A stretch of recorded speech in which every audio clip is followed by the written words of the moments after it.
Okay, I'm pretty sure we're ready to go. Hopefully my camera is working and hopefully there is sound. Let me just check if everything's good. Okay, we're good. All right. Anyway, good evening. I hope you are having a fantastic one.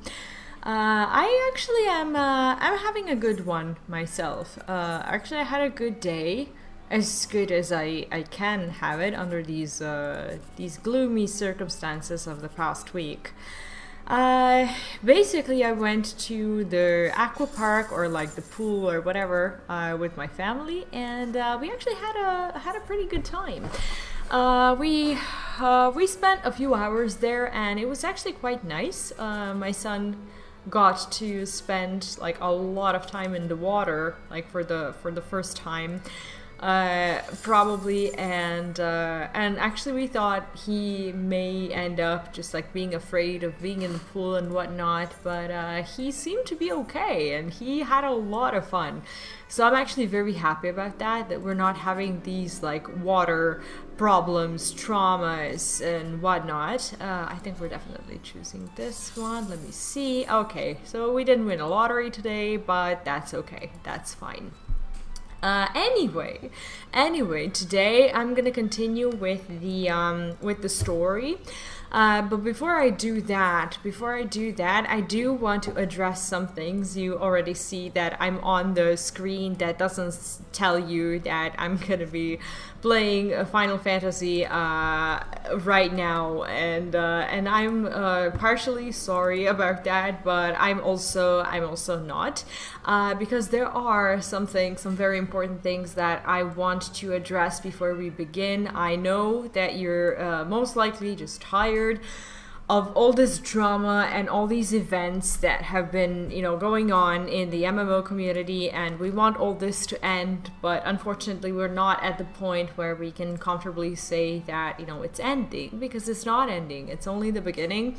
And I feel the need to just have these like quick little updates and discussions with you guys before we actually start playing the game, because this thing matters. This really does matter. I wanted to there are a couple of emails that went public today by people inside of Blizzard, Activision, basically sending to their employees and stuff like that. I'm not gonna address all of them because I don't think there's a particular need, and I don't want to end up, hi Angry Cupcake, how are you doing? I don't want to end up just like trying to influence your opinion on all the things, but there is something in particular interest that I found today, and I'm just gonna show you this email as a reference. Basically, this is the email that Fran Townsend basically sent to the when I say Blizzard Activision employees, like I can't say these things with certainty. Like I can't really name that name correctly because frankly, like who knows who got this email? Like I don't know. I just know that it was sent to the people who pretty much she is in charge of, as she is the person from the Activision with a heavy political background and history, being the Homeland Security and Counterterrorism advisor for President Bush. And that's just a funny little thing to bring up, as she is now the person, one of these people who the community is currently calling outsiders, and I think we all understand why that is because like we're getting this influx of people, suits, whatever, that are now in charge of both the decisions inside the company, and basically they're directly influencing the product that we are receiving on the other end, which is an MMO game, by making decisions about their employees, about the structure of the company, about the structure of their business environment and whatnot.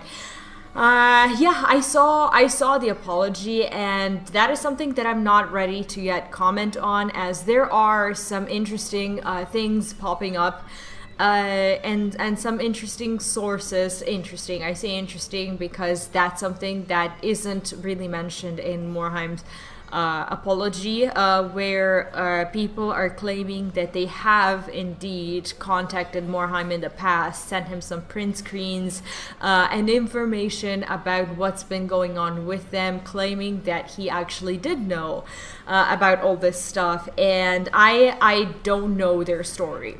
So I can't really make a statement about that just yet until we actually know what's happening. So Morheim is one of the people who I'm not going to address. I'm not saying I know a lot about Francis, and the last thing I wanted to do today is call out, and what does it even say on her Twitter?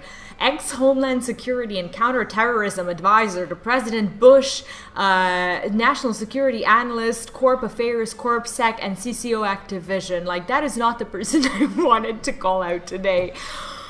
But, you know, it's been weighing on my mind heavily because she wrote this cute email to her employees saying that, not just to employees, but like basically it's a public statement of a sort, stating that this whole suit, that this is out of context, that this is not something that's represented inside of the company. Basically, it's a statement that negates a lot of stuff that are already being made public and clear to everyone who's come across them.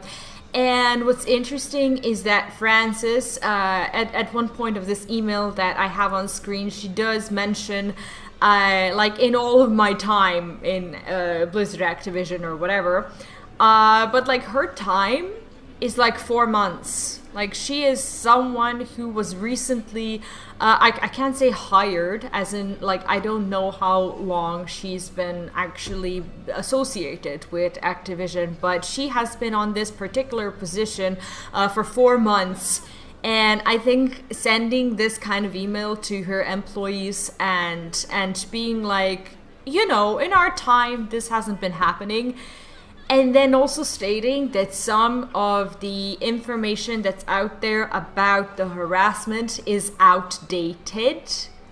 Like, how in the world of humans, not in the world of law, where crimes and shit like that actually do get outdated, how in the world does a crime get outdated for someone who had to live through it? For example, if I was one of the people in, like, I'm not going to use my example, anyone, like any woman who was at Blizzard at the time and who had to live through this kind of thing, like, does trauma and hurt, like, is this something that has an expiration date? As in, like, what does outdated mean in the context of talking about trauma? Like, imagine people going through, like, big, just scary things, disgusting things, violation of human rights.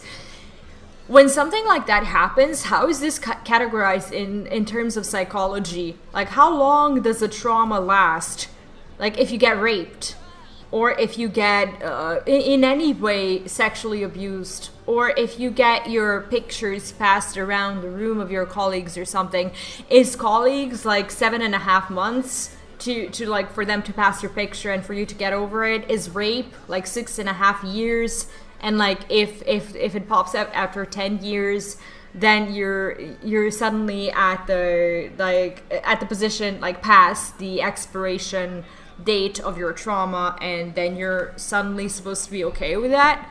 Like, how does that work? I don't know, because at least from my experience, trauma doesn't have an expiration date, and not even help, like professional help that you could be provided with either by yourself or by the company who has done you wrong, like, not even professional help in terms of like psychological, you know, consultation or whatever, not even that can give you an expiration date. You're not cured. You're not okay after that. You're not a new being. You're a being who's still undergone these things. And this is, I think out of all the things that I've read in this email, this was the most sickening part to me. Outdated. Like, violence and these horrific things don't get outdated. And I think that is one of the reasons why so many people who received this email and so many people on social media are also getting angry about it. Because we're being talked to by a stranger. Like, I'm not an American. I have nothing to do with American politics. I have nothing to do with my own politics. I'm not a political person to begin with. And she's a stranger to me. She's a stranger to the world I live in. And to have this stranger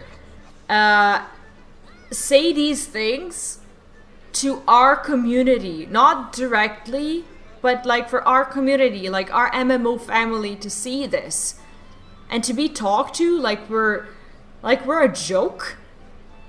Like, I will not idly stand by and not comment on these things. Like, you don't get to hire a person in 2021, put her on a high position, and not to mention that she's not a spring chicken. Like, she's an aged lady, you know?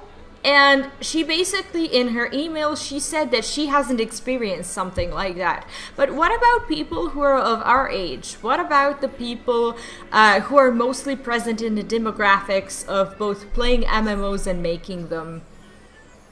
Like, these are not all old women. And that is just, and for me, that is just horrific to just hear.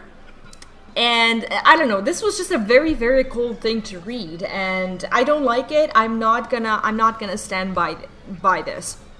And yeah, at the risk of being, I don't know, physically harmed or getting my, I don't know, whatever it is, destroyed by whoever it may be, like, I'm just gonna go ahead and I'm gonna say these things, and I'm gonna comment on these things, and I'm gonna comment on one other thing that I'm not gonna say I got directly upset about, but there are some things that I heard and I read today, and it's about our MMO community as a whole and about content creators and their attitudes. And I don't think I can just sit this one out, even though the content creator that I want to mention is someone who does have my utmost respect, and I really do appreciate the content she makes. And this, like, what I'm about to comment on really doesn't like have anything to do with that. It has something to do with the statement she's recently made on her Twitter, whatever it is, and in one of her recent videos talking about these things. Hazel has been a pretty influential content creator in the World of Warcraft community, and again, I do respect her as a content creator, but I just want to address a few things from her tweetlong. Let me just, okay, I'm gonna bring up the tweetlong, and I'm gonna actually open it myself for me, because I wanna read one particular part again to make sure I'm not misreading it or misunderstanding it or something like that. So basically, this is her tweetlong on the Blizzard lawsuit news, and this is a very diplomatic answer. And for someone who has made a decision to stay inside of the World of Warcraft, community as a content creator, as a player, as, whatever her title may be, it's an okay answer to give to her community. It has brought calm and peace to her community, knowing that she doesn't feel that this is okay. Like, she did state in her tweetlong that she does feel like this is sickening and horrible and whatnot.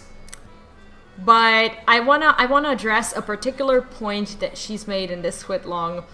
And it starts in the fourth paragraph, and she does say, "I do believe, and this does not excuse anything, that this kind of thing spreads far beyond Blizzard. If everyone who does not accept this leaves the Warcraft community, what you're left with is another space where this behavior is overlooked and tolerated. I believe it's possible to stay in the WoW community while also demanding accountability. Gaming spaces are safe havens to escape for many marginalized people, and shaming them away does more harm and good." So first of all, what she's saying here is completely true. So she says that this kind of thing spreads far beyond Blizzard, and that is correct. You have many industries where this happens. And I myself, I graduated biochemical engineering.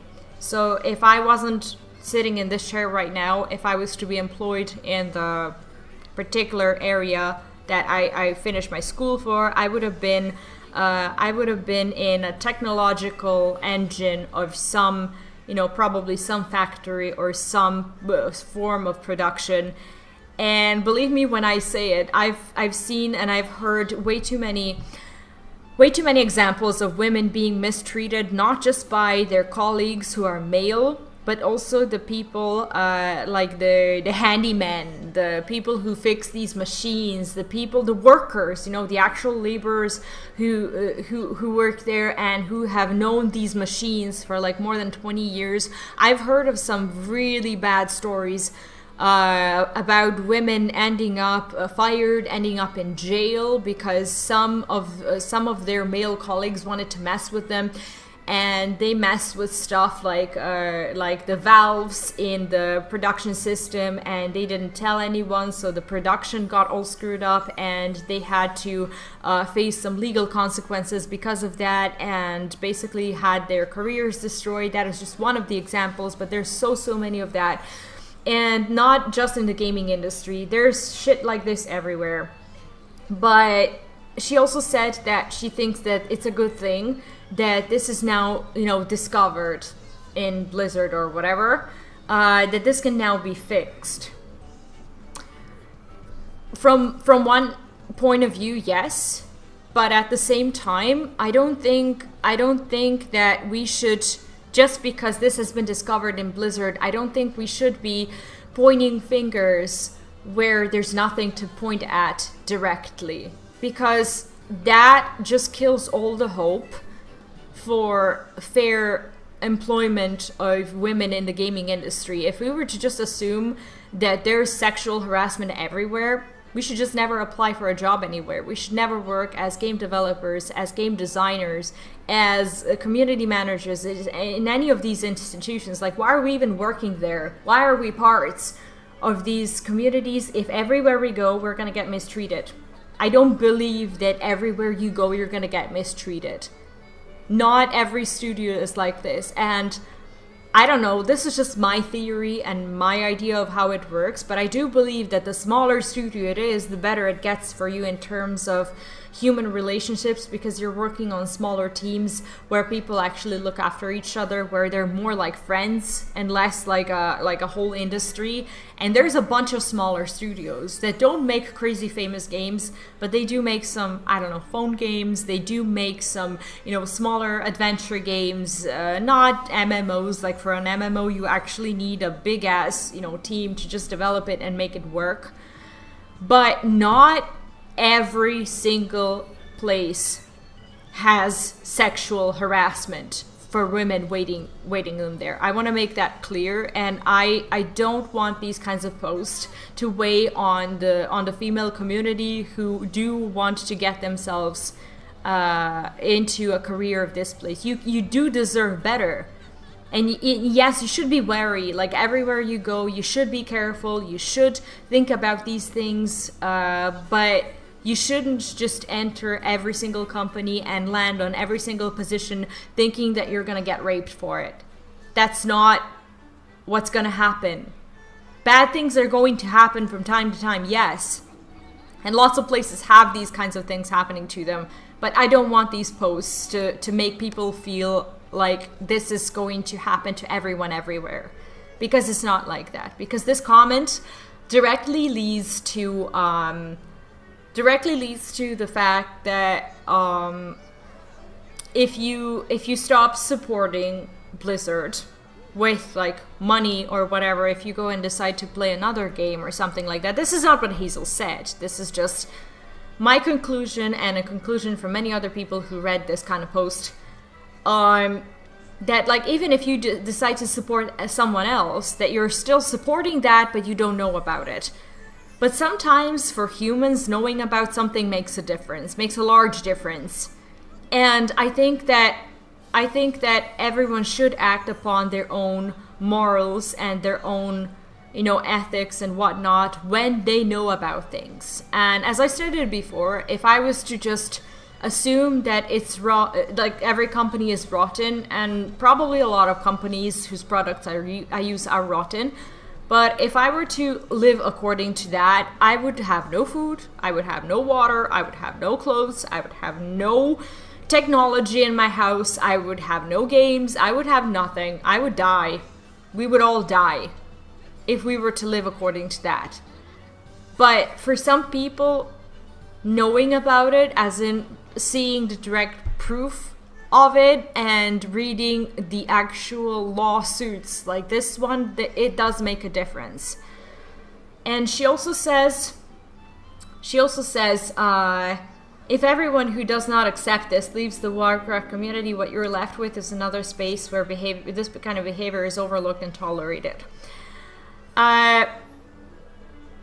I don't want to say anything that will in any way come out as disrespectful or mean or whatever it is. And I understand that she as a content creator has to make a decision of where she's gonna be when it comes to this kind of thing, because like when you look at her the size of her channel and the size of her audience, she is almost required to make a statement about this and almost required to make a choice. And she made a choice, and that choice is okay. Like, this choice is not wrong. That's what I'm trying to say. Her choice is not wrong. Nobody's choice is wrong. I'm just saying that if you want to stay in the World of Warcraft community as a big content creator, you have to set yourself up as the savior of the community. That's the default role you're gonna take over, where you'll say that you're gonna help save the community because you have the influence and you have the means maybe to do so. You're not just gonna say, yeah, I'm just gonna, stick with Blizzard and play their games. You're gonna say something that motivates people to continue to be a part of the community, to continue to want to do better, and I understand that. But here's the thing, I live in a country, I'm not trying to say anything mean about my country either, although I think a lot of stuff that I'm saying is coming out as mean without any intention, but I'm always honest about what's happening in my life, and what's happening in my life right now is that I am moving away from my country, and there is this thing called a brain drain that is happening to my country, and that has been happening to my country for a very long time. And you have a lot of people who say this exact same thing about our country, saying to young people who are educated, who have some value, who can provide the community with something, they say to them, you shouldn't leave our country. You should stick around and try to make a difference because that matters. But here's the thing. A lot of people just don't have the means to do that because there are things that are above them, like the things in our government, the things in our system, the things in our society that are broken beyond a single person's attempt to repair. And here's the thing, we don't live 1,000 years. We don't live 500 years. We only live, 70, 80, 90 years if we're lucky. And in this particular case, there is an amount of selfishness that is both good and bad in people who say, I can't fix this country. I'm going to leave because of myself, because of my family, because of the things that I want for us where those things are already not granted to you, but at least established well enough so you have a chance at a better life. And I'm just saying that nobody should feel this weight on their heart to remain at a place where they don't feel comfortable anymore, just because thinking that if they leave, the place is going to be worse for it. The place is probably going to be worse for it. But nobody should play an MMO, a game that is meant to be fun to them, just so that they could feel like they're, I don't know, just trying to keep the community better, or trying to prevent it from breaking apart or anything like that. It's not your responsibility as a human being who spends hours and hours away from your home and your family. Like when you come home and you have your lunch or your dinner and you spend some time with your family and with your friends, and if it's like 9 or 10 p.m., if you're sitting down... Oh shit, sorry.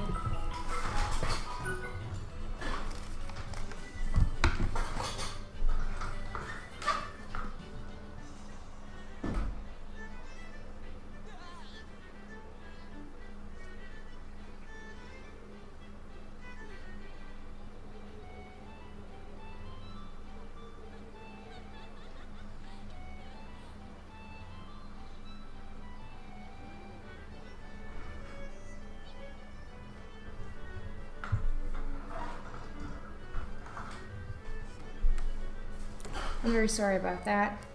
Okay, so let me get back to this. If you sit down like late in the evening and all you want to do is play a game and enjoy yourself, I genuinely don't think you should be feeling the weight of the world if all you want to do is spend a few hours of your time somewhere in a fun world and just enjoy the community. You have the right to do that. And if there is a game that can provide you with that, it doesn't even have to be a game. It can be a movie. It can be any other activity. If there's an activity that is providing you with the kind of happiness that you're looking for, you should do that instead of trying to feel the weight of the world, because that's not the point of gaming. That is not what you should be feeling as a gamer and as a community member. It's okay to want to keep your guild together, to try to, have a good time with your friends, to try to be good members of the community. You should always be doing that. But there's no need for you as a player or even as a content creator to feel overwhelmed about that. If you feel like there's nothing there for you, there's nothing there for you. It's not your job and not your responsibility as an individual to sacrifice your own happiness that you pay for, mind you. You pay a monthly subscription to play World of Warcraft or to play, I don't know, Final Fantasy, or if you're playing those games, and if you're here, I'm assuming you are. That's not your job. You're paying for entertainment. You should be getting entertainment. You should be having fun, and you shouldn't be having to sit down and worry about these things all the time. That is not your job. And there's another thing that I wanted to address that I didn't feel directly called out about, because she doesn't know me. I don't care. But she did say in her video, and I'm gonna have to apologize in advance if I misinterpreted it, or if I'm not gonna quote her. I'm just like kind of, taking it not out of context. I don't think it was out of context, but I'm just trying to make a reference to it. At some point of her Saturday news WoW week, whatever it is, she said that she said something about saving the reputation for some people who have left the WoW community, and I personally don't think she should have said that. because I think that got a lot of people mad and upset, and especially fellow content creators who decided to leave the World of Warcraft community like I did.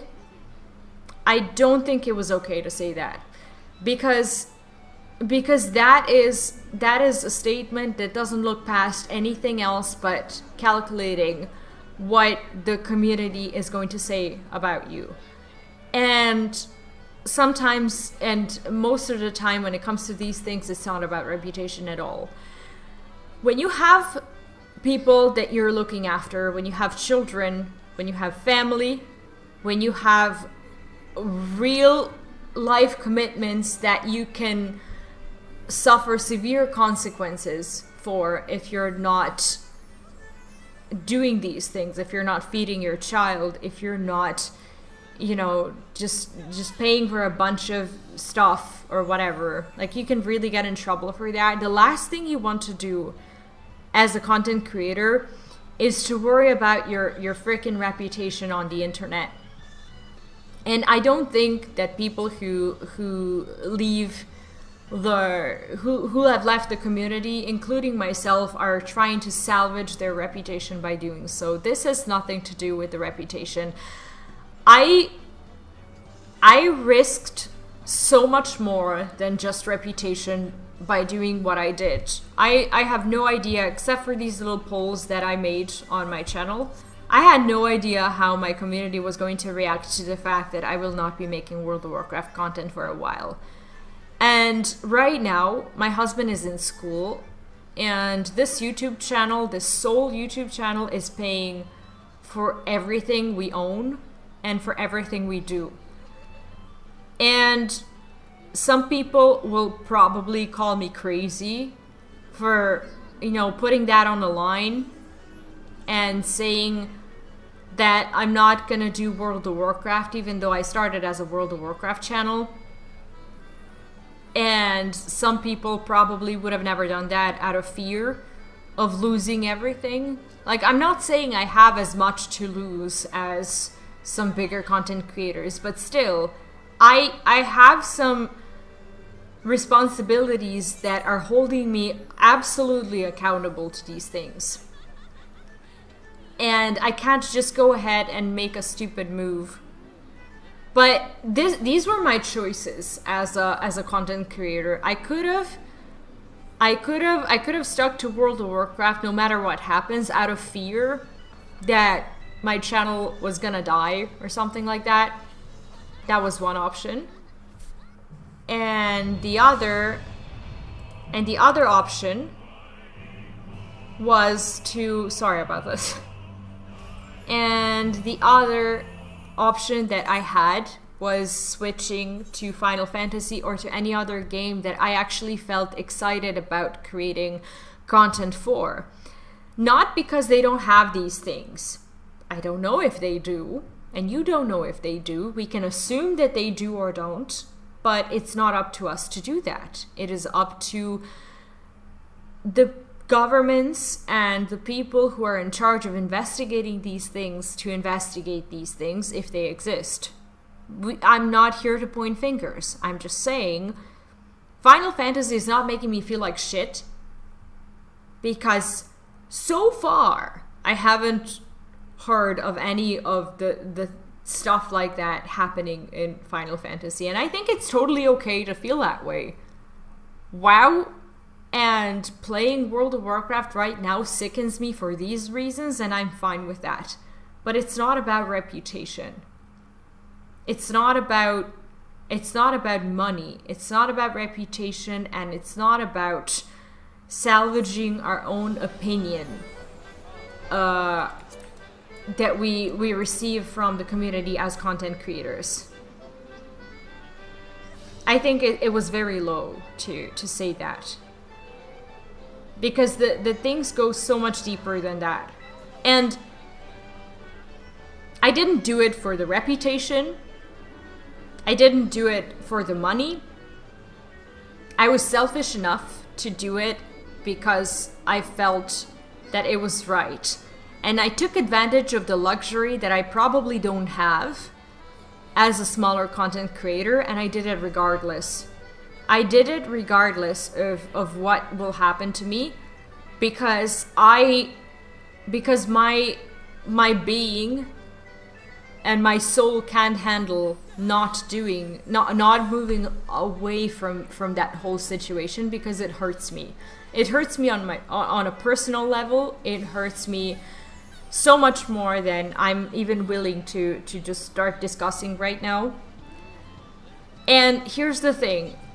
I am probably not a very good content creator when it comes to these business decisions.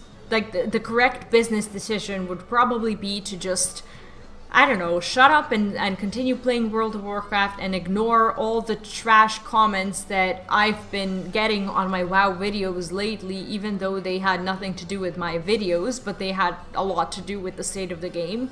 I could have just ignored that. I could have taken a copium a day and just moved on and continued to survive on World of Warcraft, and I would be utterly unhappy because my community shits on me, because my content that I work for every day is being shat on, because the game that I'm playing is making me sick.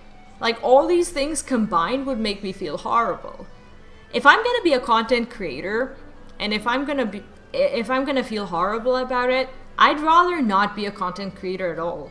I'd rather take my university diploma, take it to the first probably scumbaggy company that I find, apply for a job there, and feel like shit there. Because over there, all I'm doing is sitting in a chair, or standing, if I'm not lucky enough to sit, for 8 hours and do my job and get someone else rich off of my research and my effort, and come back home knowing at least that I'm getting paid a decent amount of money for it. YouTube as and content creation in general, not just YouTube. Like, there's a myth that everyone doing YouTube is super rich. Not everyone is super rich. There is a middle class in YouTube, and I'm proud to be a middle class. And that is the class of people who have enough to get by and who are trying to make a little bit more out of it, to either invest into something or to maybe create a pension fund or whatever for themselves, for their families. And I'm okay with being a middle class. But being a middle class on YouTube is so much harder than just being a middle class anywhere else. And I would be equally unhappy to continue to support something I don't believe in, and to work somewhere else as a mind slave to some company that doesn't even know who I am, that doesn't give a shit about me, and cares about, their profit and their product and their whatever. And that's the whole reason why I'm not in that system, because I don't like that. I can't handle that. I can't stand that, and I don't want to be a part of it. I could have just done that. Like, why don't I work in a factory? Like, I don't work in a factory because it's not making me happy. I'm probably the most irresponsible content creator you'll ever face, for trying to make the right choices while also worrying about what makes her happy. I'm not gonna support something that doesn't make me happy. I'm not gonna play a game that doesn't make me happy because I think people want to see it, but in reality a lot of people don't even want to see the game anymore, so why would I do that? And I'm not gonna, like, there's a saying in my country saying it's called sitting on your eggs or whatever. I'm not about to sit on my eggs. It means like guarding your eggs and basically worrying that something is gonna happen to them when you're gone. Like, I'm not gonna sit on my WoW eggs and just worry about them for the rest of the eternity and be afraid of trying something new just because I'm, I don't know, not qualified enough, not veteran enough, not experienced enough. That's probably irresponsible. I'm probably not the role model content creator when it comes to that. I care about my happiness, and that's probably going to be either a good thing or my demise. But I have other choices in my life where I can be equally unhappy and earn more money and not worry about my own decisions every single day that I have to make about my YouTube channel. I can be unhappy elsewhere. And I'm only here because this is making me happy. So there you go. Content creators who are leaving World of Warcraft community don't just care about reputation. And it's not a rep save and jumping the ship or whatever it may be. It's being happy. It's as easy as that. It's just wanting to be happy. And that is the sole reason why I even decided to bring this up. Again, I genuinely respect Hazel's work, and I think she's an amazing World of Warcraft content creator, and I do not judge her for wanting to remain a World of Warcraft content creator. I would have liked to see a bit more transparency from her, transparency that we're all very much aware of. Like, no one can tell me that there is not a single percentage of her decision being made upon the fact that she's been building a World of Warcraft community for an X amount of years, and that her audience is mainly consistent of World of Warcraft people. And it's making me sad that that's not even acknowledged. Like, if I was like, even if it had cost me everything, I know I would have said to my audience, do you know what? I can't change at this point. I don't like these decisions. I hate what Blizzard is doing to people, but this is my job. And this is the reality you should see. This is her job. And she is not supposed to be bullied, attacked for it, or whatever, just because she's doing her job. WoW is her job. And WoW is what's making her happy, and that's okay. But I would have just liked to see her acknowledging that it's also something that she's been building for years and years. This is something that even Asmo said on his, I think it was like a tweet video or something like that. Like, some people have been building WoW communities for years, and some people are not willing to step away from that, regardless of what's happening with Blizzard, and that's fine. But I respect people more as content creators who are mini companies themselves, in a way, regardless of whether they're registered or not. I respect them a little bit more when they say, this is my job, you know? I'm not stuck here, but kind of stuck-ish here. You know, this is what I choose to do. This is the community I choose to remain with. And there's no need to position yourself as someone who's going to take the bullet for the community and be their voice of suffering and trying to make things better. It's okay to say that, I guess, if you really feel that. But it's also okay to just be like, this pays my bills. You know, money is okay to be talked about. I'm just saying, like, I never shy away from saying things like that, and I don't think anyone should. This is just my opinion. This is the only thing that's been lacking, in my opinion, in her statement. And that's it. That's all I have to say. Again, I do appreciate her coming out and saying something about this, because I think it's important to be talked about. And I know that she's going to do a good job as a content creator. I know she's going to be able to keep this tight community of people who really appreciate her work and who actually love the game, because she presents the game in such a beautiful way to them that they really love what she does. I love what she does. I mean, this was in no way like any sort of a diss comment or a video or whatever. She's awesome, but a little bit too diplomatic when it comes to this. It's okay to say I'm gonna be broke if I don't do this, or whatever, regardless of the fact that, you know, things are the way they are. I'm not saying she's required to say that. She's not. But I'm just saying that it would be a lot more genuine for a lot of the community members if she stepped out and said something like that. And there's another point. I'm sorry for keeping you with this for such a long time. There's another point. She also said that she didn't exactly say this because I'm not reading it, but I can. Let me actually find it.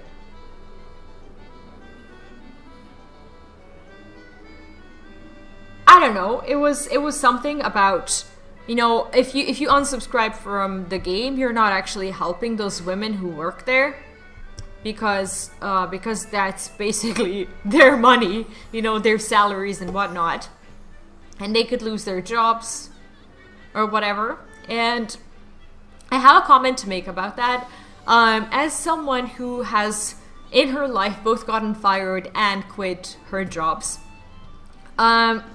Quitting a job and getting fired is not the worst thing that could happen to you. Losing your life is the worst thing that can happen to your life as a unit. Like, one life minus one life is 0 lives, right? And I'm just saying that some things are worth a lot more than losing your job. Some things are even worth a lot more than having to relocate back to your country or to the state that you're from because you lost that job. And some things are more important than you staying in the field that you're currently working in for the time being, or forever, I don't care, than being harassed at the work that you're currently involved with. She said in the video that a lot of these women still work there, like who have undergone these things. Do you think they're happy to be working there? Do you think they want to keep their job at all costs? Maybe some of them, but I would like to see them empowered to make choices that will affect their lives in a better way. Not immediately, maybe moving back to the country where you're from or working at another job is not something that will immediately have a positive impact on your life. But if you're being harassed on your job, you should not be holding on to that job as your last straw. I can't say this for certainty. I can't say this as a 100%. Some people are in debt. Some people are still paying for their mortgages, college debt. Some people have kids. They have their families who moved and whatnot. But what I'm saying, sometimes choices aren't obvious. And sometimes choices are very, very hard to find. But that's why they're choices. Everything is a choice. And I'm saying that we should not be a community that encourages these women to keep the jobs they don't want to have. I'm saying we should, if we're to think of any higher goal as a community, we should think of a way to help them have better choices in their lives and not hold on to that one job that you're paying for hoping that things will get better, because that, you know, that sometimes doesn't happen, and that's not a good choice. Sometimes just sitting it out and waiting for things to get better is not a good choice, and I can't stand behind that statement. I'm sorry, I just can't. It's not something I can stand behind, and that's why I'm a little bit sad and a little bit disappointed, because I felt like the particular thing that she said in the video is empowering them to wait for change and empowering the community to help them embrace the situation they're currently in, because it might get better. Just because there's a lawsuit with a whole bunch of requirements for a company to get better, I don't think that's a valid reason to stay subscribed to a game. As I previously said, I don't ever want to hear of anyone in my community bullying someone for their choices. People should not be bullied for leaving World of Warcraft or any other Blizzard game or for staying in it. That is an individual choice. And that's something that should not be messed with. As someone who is who's a vegetarian, who is making some other, you know, according to other people, questionable choices. Like, I know a lot about individual choices that people should not get involved with. And this is one of them. This is absolutely one of them. Never bully anyone under any circumstances. That's my point. Never do it. Be your own person and be your own voice of reason, and don't listen to us dumbasses rambling about whether or not you should be resubbing to a game or not, because you are the only person who is responsible for your own money and your own decisions and whatnot.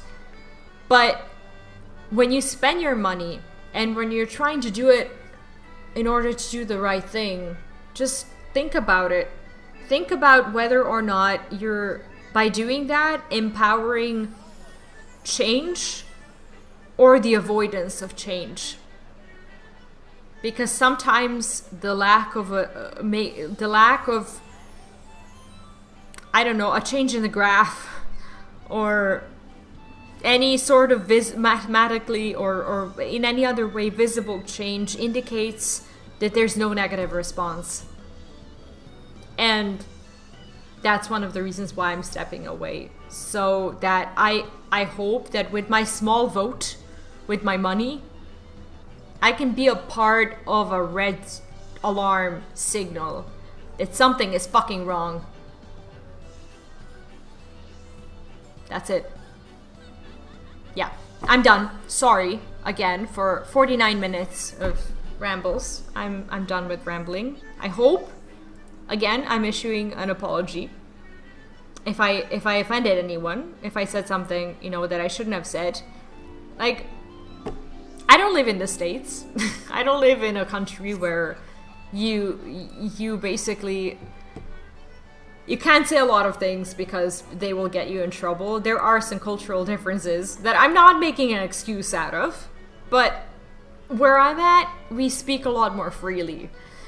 And if I offended anyone in any way, if I used the wrong gender or pronoun or whatever, if I don't know, if I said anything wrong that my language is not capable of explaining, so I'm translating it into English in a wrong way because we don't have these pronouns and things. We just don't as a nation. We don't do it, and, you know, call us what you may, but we just don't have those. And there are probably some cultural differences and factors that are, I don't know, helping me look like an asshole. And that's okay, but I don't mean to be an asshole. I mean well for the other content creators, for the community, and most of all for World of Warcraft, because World of Warcraft is a world, a real world to some people that is to be nourished and loved, and this thing is not doing it any favors. This thing is just shitting all over it with its drama, with its bad things. And the one thing, the most important thing this whole situation is doing is it's killing the immersion of pressing that login button, entering the world, and just being relaxed and just being happy that you're there and just going on about your business and spending your free time as a, you know, a finally free human being who came home and who wants to do something fun and whatnot. Like, that's the gist of it. That's what a game should be. And things like this, horrible things like this, break the immersion of that. This should not be about a game. Like, this should not be about anything, don't get me wrong. None of the companies in the world, on this planet, on other planets, you know, none of them should have this fucking thing going on. But a gaming company to have this shit going on right now, an MMO making gaming company, to be exact. Not some mobile game where you'll, like, I don't know, press a few buttons and go through a bunch of levels and, I don't know, either enrage or get a new high score and exit the game. Like, it's not the same. It's not the same as you know, being a part of an MMO and having the shit go down in your world. Like, it's an actual world that is getting shat on by these horrible news and horrible things. And it's so sad. It is so sad that that's happening. It's not fair. It's not like, nothing about this is fair. And it just sucks for the players who just want to have a good time. It sucks for everyone, but it sucks especially for the players who just want to log in and just play a freaking game for 2 or 3 hours and go to bed. It sucks to be in that kind of world, to log in as a casual Joe, spawn yourself in Stormwind on a store mount that you bought with your own money, or that you spent 6 months grinding gold for, and getting spat on and not even knowing why because you don't follow the news, and then getting whispered by random people in Stormwind like, why are you playing this game? And they don't know because they don't follow the news. Like, this is destroying the experience for average Joes fully. Like, who just wanna either spend money on their hobby and don't care about the store mount policies of the community or whatever. Who wanna, you know, just have fun and do some quests and play some dungeons with their friends and stuff. Like, this destroys and really hurts the casual players. There are the gloaters, the hardcore, mostly hardcore players who will inevitably continue to play the game but also gloat and say that WoW is shit and still log in every day and be aware of all the news and be like, okay, you know, this is my life now. They're not casual Joes. A casual Joe just sits down, doesn't read the news, wants to play a dungeon before going to bed. He logs off, she logs off, whatever. Joe, Josephina, I don't care what their name is. Could be anyone. But, like, that hurts them. That hurts them so much. And Angry Cupcake is right. This whole thing just shows why the game has been a bit shitty these last 2 expansions. Exactly. We didn't get enough content. We didn't get enough communication. Like, I mean, this is throwing some big ass light on a lot of things, on things that we were not really able to connect, like the lacking content, being late with content, people quietly leaving the company and everyone knowing about it, and then them wondering if they left it for the wrong reason, to kind of, you know, escape the whole situation and to jump ship before it blows away or blows up. We don't know that. Like, how can we know that? How can we know what was going on? We can't. But it's been a shitty experience for a casual Joe who has no idea why there's no more, like, not that there's no more puzzles in the game or mounts that look different in the game or whatever, but there is less creative good content. I can see why people have been stressed. I can see why there's less work that's been done if people were actually getting drunk at their workplace instead of just developing a stupid game and just keeping their hands to themselves or whatever. Like, what the fuck? It's insane to think about it in retrospective. And I can say with full confidence that I'm one of the guiltiest feeling YouTube partners there is on YouTube streaming right now, because fucking Shadowlands got me partnered. I rolled... Hi, Louise, what's up? I rolled off the back of Shadowlands that was put together in gods know what circumstances and by whom, and with how much effort, and in which, like, whatever. It'd probably be doesn't work environment like that by now. I mean, this is just a very sad thing to even think about, because there are actual casualties. The lady who died, like, I don't know her. I don't even know who it is. I doubt that we're gonna, like, find out. I don't know if we're gonna find out, actually. I don't know shit about that. But that thing is just horrible.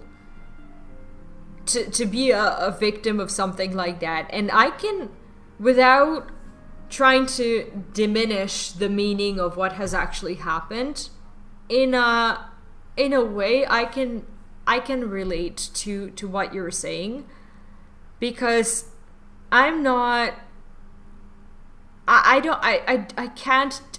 don't take shit like that and just go over it like nothing happened. I am very sensitive to people in general, like my personal bubble that now extends to my son's bubble, because I am very wary of strangers, and even not strangers, but people in general, just coming over and touching me or my son. And I live in a country where touching is considered normal, and I'm a very strange person to them, not just because my hair is green, but a lot of it has to do with that. I'm a strange person when I go outside, and when I get greeted by neighbors, and when they try to kiss my child and I forbid them. I'm strange. I'm strange when I go to a supermarket and a cashier woman with her hands filthy from, like, money and whatever, when she tries to grab my son's hands to say hi, when I tell her not to do that, I'm weird. I'm weird for many things in my country, in my community, and I'm okay with that. I don't leave the house a lot. And my personal space is my fucking holy grail. Like, that is just the one thing. It has a lot to do with some things that have happened in the past that made me who I am in this particular instance, in this particular situation, why I'm spending 45 minutes of my streams talking about this shit instead of just having fun in a game that I actually like. A lot of that has made me like this, but I think that regardless of where you come from and who you are, that you need to be respected. You need your personal space, regardless of whether it's like 20 centimeters or a meter or whatever it is, a mile, if we're gonna talk in VAR and units, whatever it is, like, it should be respected. And if other people can't physically cater to your personal space needs, you should do that. If you don't want to live in a city, go live in a countryside. If you don't want to have neighbors, go live on a mountain where nobody's at. But just don't assume that your personal bubble is the same kind of bubble that another person has. It's better for bubbles to just not collide if there's no agreement between that. And some bubbles just burst because people can't stay away from other bubbles, and they just burst them with their own mini bubbles. And when you have a mini bubble and another person has a big bubble around them, like if your mini bubble bursts the big bubble, like, I don't know, you already have to be very close to their own bubble. If your bubble is small, like if your bubble around you is small, when you burst it, you're already there. You're already in their bubble. So regardless of how big that bubble is, you know, just don't be a bubble breaker. That's it. It's as easy as that. Just keep your bubble to your fucking self if you can. And if you can't, then still do it. It's that easy. It's that easy. Just don't burst other people's bubbles. That's all everyone's ever asked of everyone. Jesus. Anyway, we're gonna continue the quests where we left off yesterday. I think I still have a few quests to finish the 2.5, and I'd like to finish the 2.55 tomorrow, or I don't know, day after tomorrow, or whatever. So yeah, I will be doing that. And we're gonna continue questing like nothing happened. Welcome to the stream. It's 10 p.m. I hope you had a lovely hour.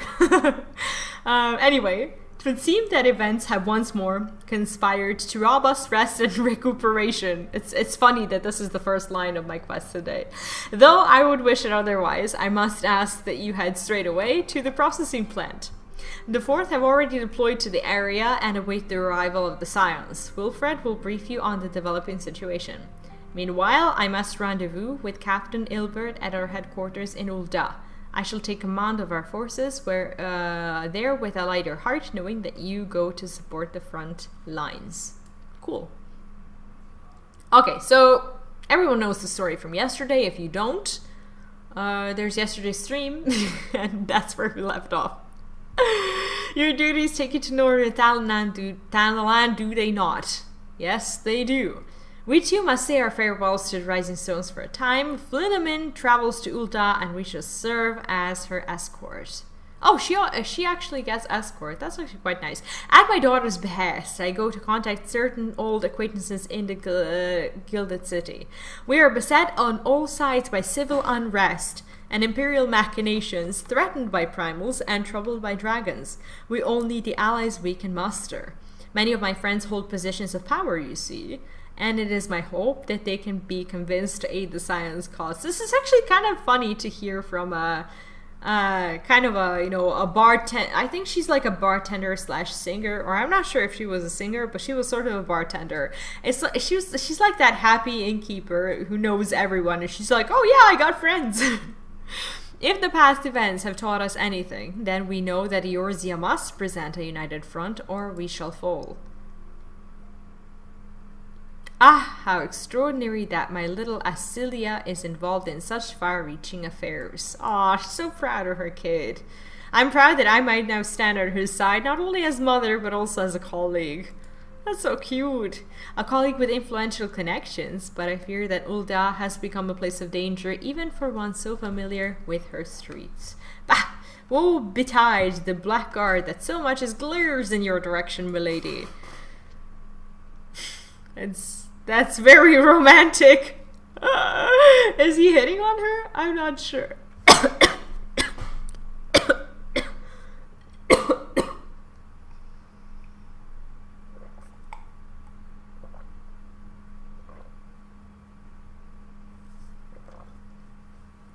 It's all good.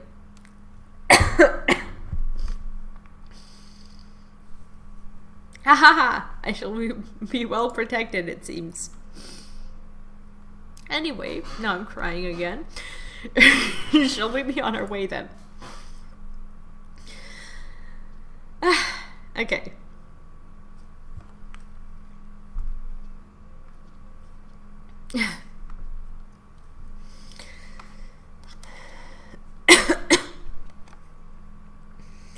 Sorry. Jesus, okay. I'm gonna take some time to recuperate from this. Okay, let's go over here and let's not pay because it's cheap.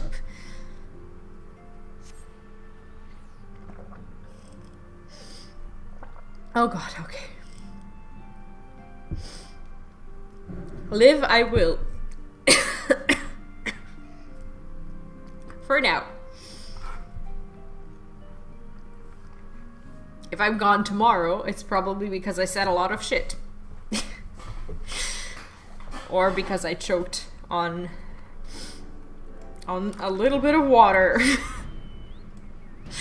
Okay, let's go to...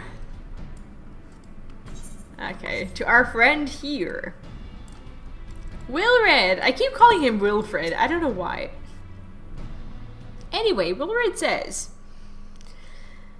Commander Levieux sent word that you'd be coming. A veteran of your talents is most welcome. Not that I don't think we can handle the situation, mind you. I've learned a trick or two since that disaster with the Amal Shah. Oh, we know him, yeah. But returning to the task at hand. The Flames Reconnaissance scouts have reported Imperial soldiers assembling at Ravan's push. Such a force is likely interested in only one thing, getting their hands on the resources found here at the processing plant. The Garleans could begin marching on us at any time. Pray speak with Lieutenant Eldstein that we might coordinate our counter strategy. In the meantime, I will inform the others that you have arrived. No doubt it will be welcome tidings.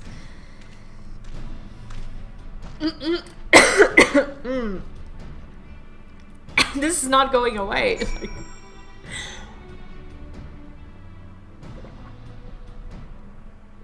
Okay. Sergeant Reese, my soldiers yet tell tales of your deeds during Operation Archon. Oh, we're famous here. With that, we could sit a while and reminisce about old times, but I fear more pressing matters require our attention. The civilian Draughts men, you see, have come across several highly suspicious crates with the boundaries of the processing plant.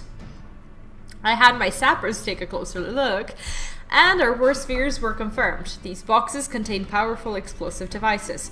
Devices of Imperial design, no less. By my order, the Flames stationed here are conducting a thorough sweep of the compound as we speak. Though it troubles me that we were unable to apprehend the Imperial spy behind this, I have faith that our men will be able to neutralize the threat for now. In the meantime, our scouts bring troubling news on the latest movements of the Imperial Army. I would once again ask for your aid. Alright.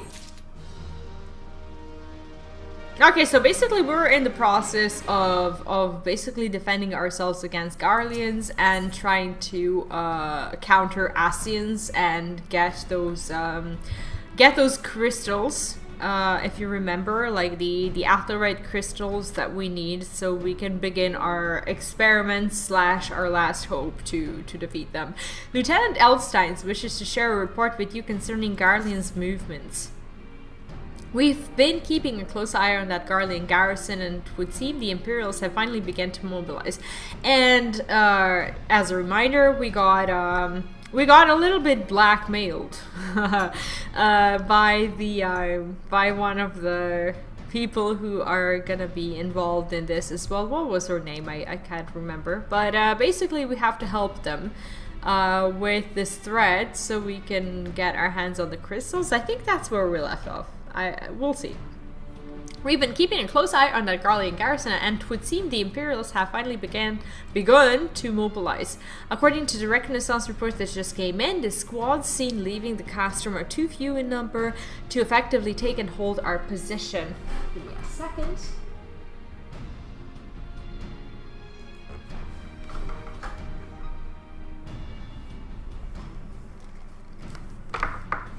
Okay, I'll be right back.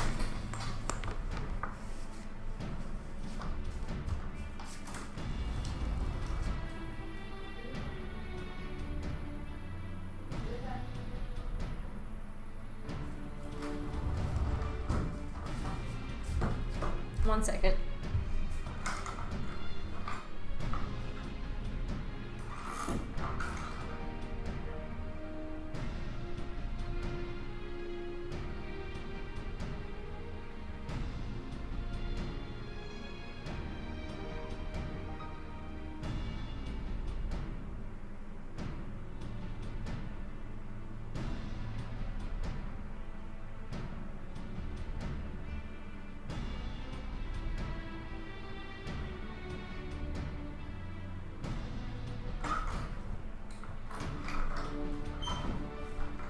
Okay.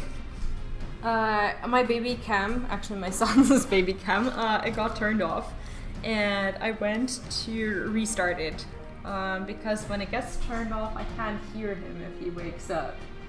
And my husband was on the balcony and he's no longer there, so I thought he got it covered, but now I have it covered, so we're all good. Anyway, they will likely mount a swift assault and focus on the acquisition of resources. I have, of course, also shared this report with the Crystal Braves. They've decided to take to the field to meet this assault head-on. I have apprised your fellow Scions of the situations, and I am heartened to know that they will be joining the effort. Pray report to Lieutenant Elaine and lend your much welcome strength to the counteroffensive. Okay, let's deal with the Garleans so we can get our hands on our sweet-ass crystals. And if you're playing Final Fantasy, here's a daily reminder to go to the Gold Saucer and do your daily mini cat pod and your challenge logs and transmogs and whatnot, because you're gonna get more MGPs. That was random, but you should do that. Anyway, let's talk to our girl. That was weird. Okay, glad to have you with us, V. As I'm sure Lieutenant Eldstein has explained, the Garleans have deployed a small force for Crastra Meridianum. Their main column assembles to the north near Dalamud's Talons, but we've also spied several squads attempting to conceal themselves on the approach to the west. They wish you to rush forth and commit to battle with the main column, leaving the detached force free to raid the plant and pillage supplies. Not much of a strategy, but these are desperate men. Okay. That sounds like a wild plan. Captain Ilbert.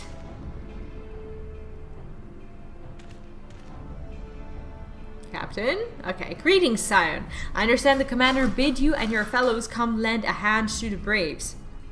With such a mighty heroes at its disposal, the Fourth should have little trouble contending with aught the Garleans might throw at them.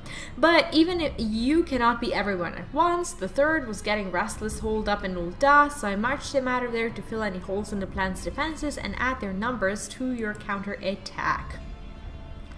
The reinforcements are welcome. We've enough soldiers now to divide your own forces and safely engage the enemy far beyond the walls. It would be best to avoid staging a battle anywhere near this much ceruleum. Let's take this fight to the Garleans. A wise course indeed. I shudder to think of the consequences should any of these storage tanks be exposed to fire. If there are no objections, the Scions shall join the Fourth and give battle to this main column. Alright, let's do this.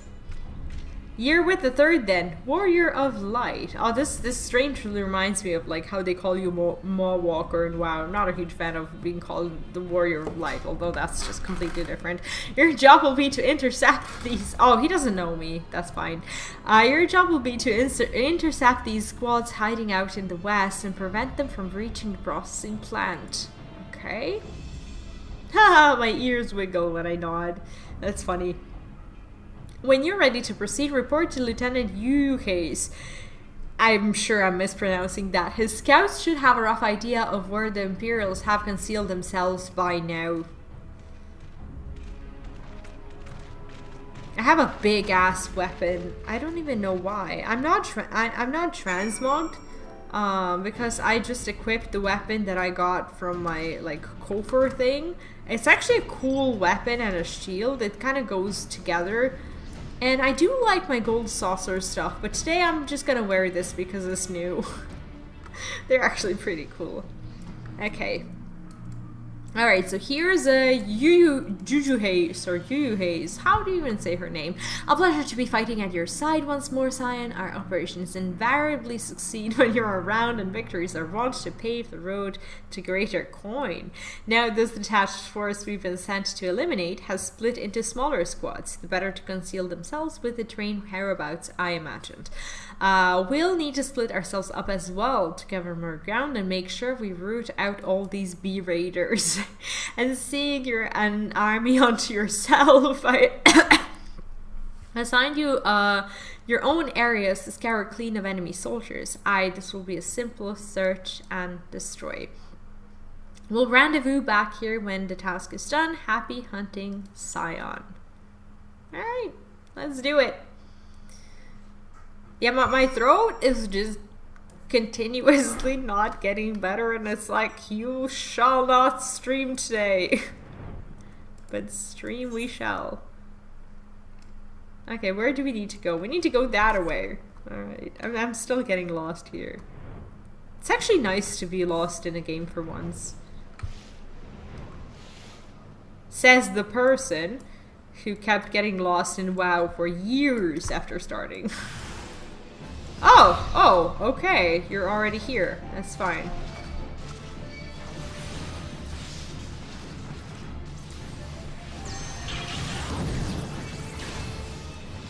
Are these all my quest minions? There's nobody else here, is there? Nope. Am I dead? Oh, I'm just stunned. Like, every time that happens, every time I'm stunned, I'm just like, am I dead? Like, I can't move, and that usually happens, like, when you die, and... I don't know, I should be paying more attention to my HP, and if I do, I will never ask these questions again.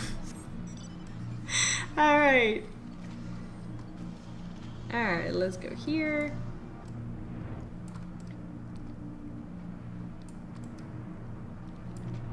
Huh. Am I supposed to? Oh, yeah. Never mind. Never mind. Let's kill all these sprites that turn out to be complete casualties of our mission.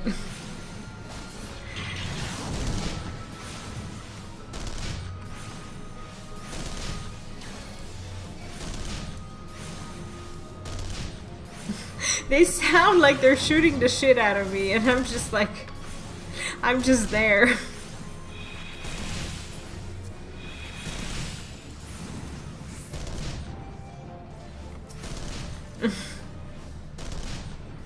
Alright.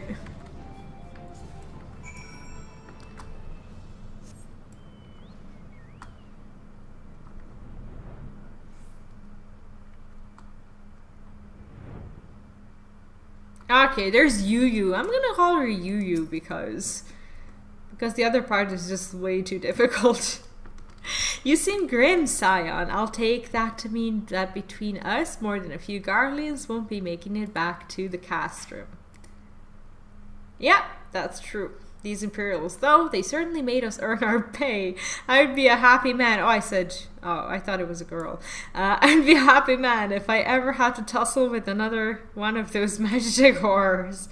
It's time we bid this war-torn land farewell. I will contact the fort and let Lieutenant Elan know the west is now clear. I would appreciate it if you would do the same when you report to Lieutenant Elstein. Sure thing. Sure thing. Like, I think we have one more trial, it would seem, for 2.5, and then we're in 2.55, and from the quest list that I've seen, it seems to be a little bit longer than the 2.5, so for today, I'm just casually aiming to finish the 2.5. And just, you know, come to the ending of the 2.5 story so we can understand a little bit more about what's going on with the Scions and how to actually get rid of them and stuff like that. But tomorrow, or if I don't get to stream tomorrow, that's gonna be Monday, is gonna be like finale. I'm not sure about tomorrow because tomorrow Philip is going to the hospital and it's gonna be my first night staying on my own with the little one. So I'm not sure what's gonna happen. He sometimes just doesn't want to go to bed in the evening as early as I'd like to start the stream, which is 9 p.m. and that is by no means early, but there's a chance I'll be able to get him to bed and actually stream, but we'll see. It depends on his afternoon nap, and by that time I will know what to say to you. Sergeant Reese, what news of the Garleans? Their raiding parties are no more than excellent. The Amagina engineers will be most relieved to hear that the plant is no longer in any immediate danger. Thank you again for your assistance. Sure. And I think... Oh, wait, what? Oh, okay, we're here. Okay, so we have... Okay, we have Lanoskia. Is that... Oh, no, wait. Is that our quest? That is not our quest. What am I even doing? Okay, I didn't actually take the new quest. Oh, an uninvited Asian. Okay, Lieutenant Elstein appears concerned for Mbrida's well-being. What's happening with her? Okay, you must be anxious for word of your fellows. Lieutenant Elian has reported a sound victory over the main column and informs me that the Sinos have already turned their attention to other duties. All but one, that is. The Rogadin lady with the large axe, 'twould appear she has chosen to remain at the site of the battle. I know not what task keeps her from returning to civilization, but northern Thanalan is no place to wander alone, even for a capable sword such as her. I would certainly feel better knowing about things if you could check on her before you continue on her way. You bet your ass that we're gonna go there and we're gonna ask her if she's okay, and she's gonna be like, how can I not be okay? What is wrong with you? Like, she sounds more capable than any of us here, but that's okay. Let's go check on her. Let's make sure that she's okay, so she can yell at us for it. Now, maybe there's actually something going on, but she does seem pretty strong on her own. And yeah, that's her.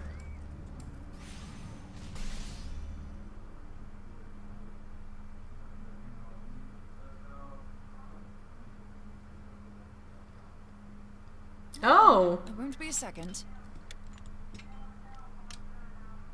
She's extracting, I think, the crystals thing. I hear laughter. So I gave it a taste of my axe. I think we have people around. Some people. Okay, the V-Sim package, so I gave it a taste of my axe. Oh, okay. Wasn't paying attention. I know. As Urianger never tires of reminding me, an axe ill becometh the hand of a scholar. What can I say? I like axes. To hear my mother tell it, I came into this world holding one. And it's not as if it stopped me picking up a quill, is it? I often think of the man who introduced me to the joys of learning. He's one of the reasons I decided to come to Eorzea. Him and my excruciatingly stiff childhood friend. Considering how unalike we are, it's a wonder we ever got on. The world's a strange old place, isn't it? It really is, lady. Aye, that ought to do it. Okay, so I think we're finally ready. Oh, this is the corrupted crystal, right? And we're supposed to take like a part of it or an energy from it or whatever. At these concentrations, it shouldn't matter too much if something goes awry. Just enough ether to make it interesting. Okay. Did you see that? The way the crystal glowed? The siphon works, I'm happy to say. With a few refinements, it should satisfy our appetite for ether, which just leaves the small matter of forging our blade. I'm not sure how to go about it just yet, but I swear to find a way. I'll put a blade in your hands if it's the last thing I do. And I'm like, ooh, we have company. A useful talent. Are these the Ascians? I think so. Okay. An Ascian? Are they onto us? Well, they're here. They probably are, you know? Fran, I see you are an Archon of Sharlayan, keeper of knowledge, seeker of truth, meddler. Meddler. He actually tells her she's a huge meddler, that's true, but like to have an Ascian tell you that is just a little bit funny. I don't know what the hell's you're saying, but I don't much like your tone. She got offended by the meddler, I think. Your instincts serve you well. But come, be not unsettled on my account. That lovely brow was not made for frowns. But I waste my breath. Is he like hitting on her in some crazy, awkward, non-inviting way? It's disgusting. Let me direct my words to one who understands them. We meet at last, warrior of light. I am Nabrialis. I like how they put question marks on the names before the character gets introduced to just make sure that you know you haven't met that character before. Sometimes in WoW, I used to have this problem where I'd see someone and they start talking to me And I'm like, where do I know you from? And I have no idea if I'm just getting introduced to them for the first time.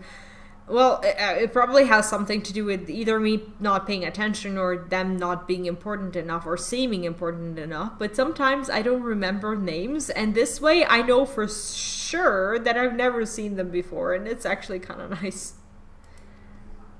And you have long been a thorn in my side. I suffered the overweening presence of La Habrea that men might host the power of gods, only for you to undo my hard work. Oh no, don't do it, no! Oh, bugger. Why did she do that? Like, we're You just must talking concede that I here. acted in self-defense. But what's this? I do not sense the blessing of life. I feel like a shaman whose elements have abandoned her. And I don't even know why. Could it be that frail Hydelin has forgotten her champion? This I did not foresee. Do I still have an echo? I don't know. I actually don't think so. Like, if I don't have the Strong, crystals. light as you are no longer a threat. And better yet, the seal is broken. It's like having an enemy that knows all your secrets. It's like the worst thing. Now is the time to claim the staff. With it in my grasp, I shall rise above them all and take my place at Lord Zodiac's right hand. Okay, so he wants to be the hand of God. Literally. Okay, well that's quite something. That bastard want with us. To rule the universe, like they always want. Nobrialis, he calls himself. With charm like that, I'll bet he has maidens falling at his feet. Unconscious. What a diss. You say just talking about it had the bastard grinning like a brat on his name day. Must be quite a staff. Wait, what was the thing that she was holding? Gods. Like the staff. Master Louis Soir's staff. Oh, that's not good. That's the staff in Minfilia's room. Minfilia's in danger. We have to get back to the Rising Stones. Oh, this sucks. Okay, we need to go back right now. Like right now. Oh no. Okay, let's go back. And are we gonna have to save Minfilia again? Like, she got in huge trouble at the end of like 2. I'm not gonna say because that would be a spoiler. But at some point she got in trouble and now she's getting in trouble again. Like, she always gets in troubles. I probably should refrain from spoilers, even though I did play them on stream, so technically there isn't that much to hide. But you know, if you're watching a playthrough, then it must mean that you're at least somewhat ready for spoilers if you haven't played through the story already. So I'm just hoping that, you know, people are reasonable when it comes to their own judgment of what they watch. So yeah. Probably shouldn't be relying on all the people of the world's reason always and at all times, but there you go. At the moment, that's all I got left.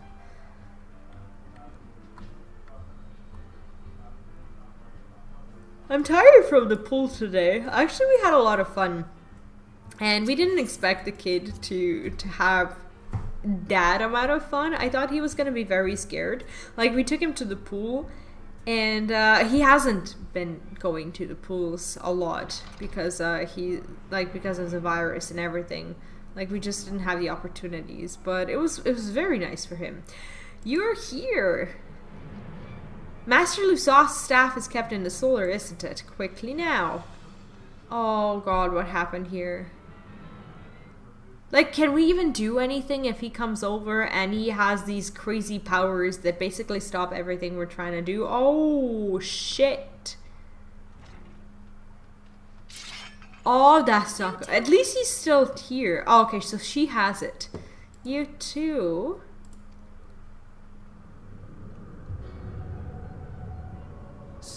you were able to divine my intent. What now, warrior of light? But that name is no longer fitting.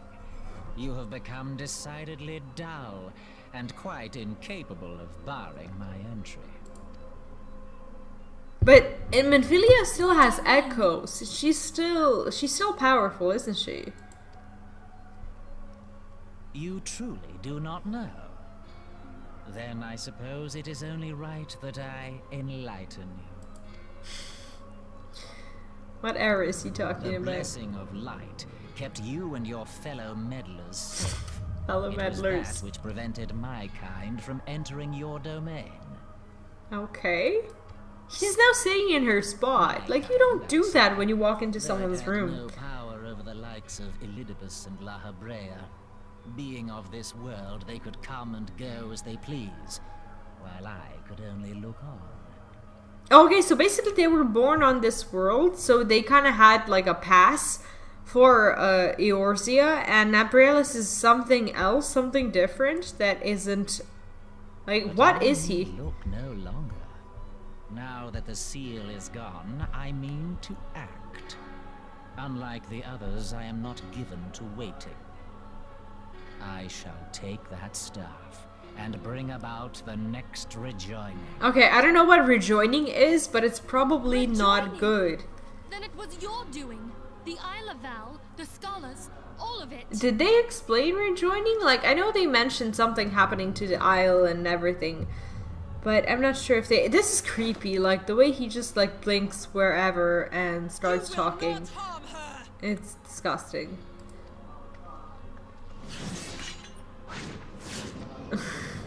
She's always very unsuccessful with these things. Moonbreeder! Oh no. Oh no. Must you insist on forcing my hand? Did he kill her? Did you learn nothing from our last meeting? Ah, but I forget. My words fall upon deaf ears. Like, did he kill our not Ishgardian, but wait, was she Ishgardian? Did he kill our friend and just call us idiots? Is that truly what happened? The staff is but a broken relic, a memorial to the departed. What possible use could you have for it? It probably has some sort of crazy power that she's not even aware What of. use? You mean to say that all this time you kept the key, never knowing what it was you possessed? It's a key. The staff Tupsimati, or rather the stone tablet it bears, is host to a great power. So he's basically telling us all this and further motivates us to keep the staff safe. How is that a good idea? He should have just said, like, I wanted it for my Used to room. draw vast quantities of ether from its bearer's surroundings. Ether, but we need that. That's gonna be the actual key for our troubles if we somehow manage to keep the staff. This is gonna be very important for us. How else do you think Louis Soir was able to invoke the power of the 12 without making them an offering of crystals? Wait, we don't know about Louis Soir and Summoning whatever he did. requires not only prayer, but a profusion of ether. Even a child knows that. So basically this is like a tool that helps you get more ether to do summonings, and we had that all this If I did time. not know before, you may be certain I do now. But above all, I know that we cannot allow this staff to fall into your hands. I will die before I let you take it. I don't think he would have ever told us this if he didn't know how to take it. Insufferable woman. I would happily end your miserable life here and now. Alas, Elidibus would never let me hear the end of it. Well, ladies and gentlemen, I guess this is the end of Final Fantasy. No more us, no more Minfilia, no more staff, no more nothing. We're dead. Very well. If you will not part with the staff, I will take you too.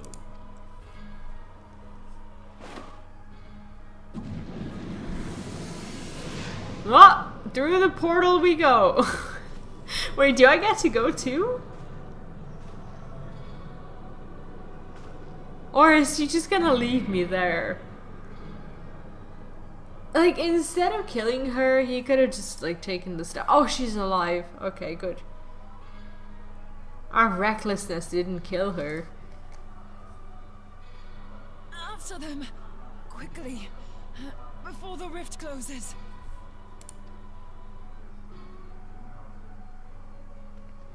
So I have to go into the rift. I'm not sure I want to. Like, this is not the kind of game where you're entering... like, the portals whenever you so choose. Wait, what's the chrysalis? Let me actually check the... I wanna check the MSQs to see where I'm kind of at and what else I need and want to do. 2.5, the chrysalis. Oh wait, actually this is a trial, and this is like one. This is like the one quest that we have. Is this entrance going to be here forever? Like, I don't know how this is gonna work. I think I'm just gonna be entering this through the duty binder. Oh no, I don't want to travel. What am I doing? Wait, use it to confront Nabrialis in Chrysalis. Why is it showing it to me like all I wanted to do is like basically click on it and enter the duty finder. I guess that's not how it works. The Chrysalis, where is it? Okay, we don't have a hard mode. We just have like a very ordinary trial. So we should just we should do that. Okay, well, I didn't actually know I was actually almost at the end of the quests. And the next patch actually seems like a long patch because there's one trial as well and like a bunch of stuff to do. I'm not sure how long it will take to actually go through the 2.55. Is that gonna be a lot? Do you think I can complete it like with my pacing in a day, or is that gonna be like 2 or 3 days or something like that? I'm not sure.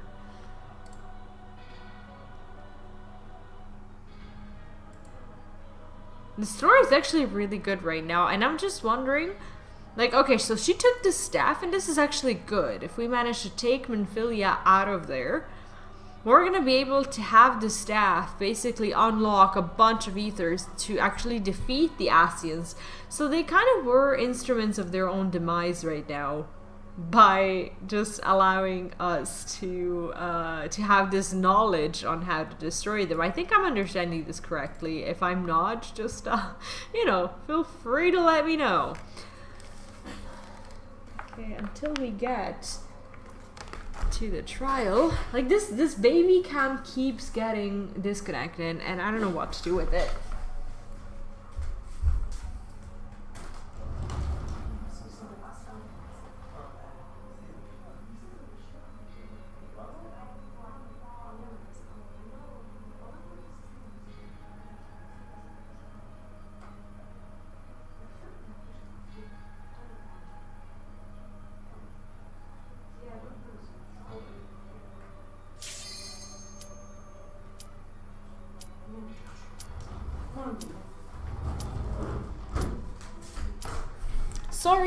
Sorry. Okay. I'm here. Okay, I'm ready to go. I'm doing the final trial for the 2.5. I'm very excited. Like, I feel like I could progress through this thing a lot faster. But I'm just going at my own pace and enjoying it, actually. It's actually really fun. This looks like Twisting Nether. Oh, don't look. It's actually really nice. Like, whatever you end up doing, like whatever your pace is, you should be happy with it. Even if you decide to crash every single thing that there is in the game. Oh, don't look. I told you not to. Like, I tell him not to look, and he immediately looks. Don't look. You don't mind this full-on epic, raid cutscene? Trial cutscene? And one day, hopefully, I will understand the symbols they wear on their faces, because I have no idea what they mean. Okay.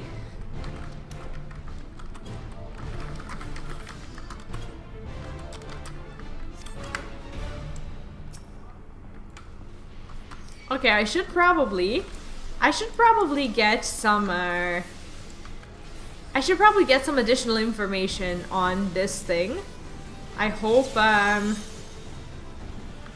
okay, there aren't any ads, right? Because I'm not holding full aggro on this guy, and that's probably okay. But I'm not seeing anything else.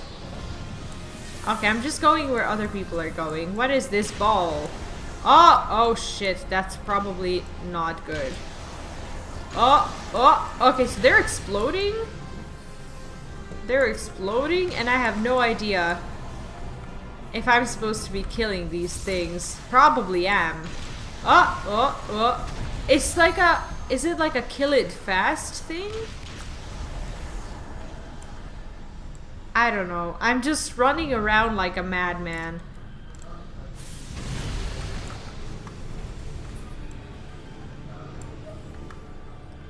Where's our dude? Like, our dude is nowhere to be found. Our dude is just like in the middle, not to be touched ever.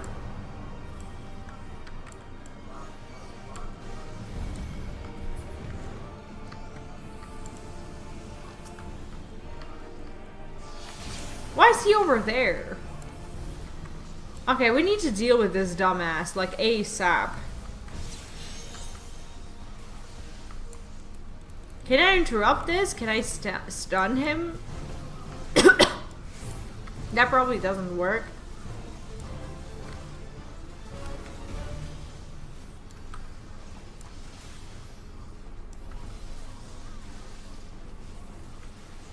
I have no idea what's happening, but this doesn't seem too hard. Like, we're not dying super easily, so...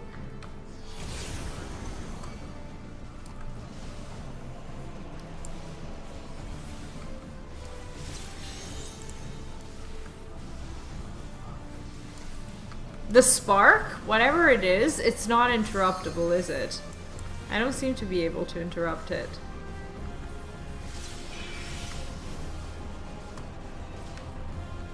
Like, I acted as an off tank, hoping that I'm actually supposed to keep my stance off if I'm an off tank. But I guess, I don't know, I guess I should always keep it on. I just thought that if I have it off, then that means I'm not taking the aggro from another person. Is there ever a circumstance in which you're not basically turning on the stance so the other person can aggro? I don't know. I should know that. I should research that.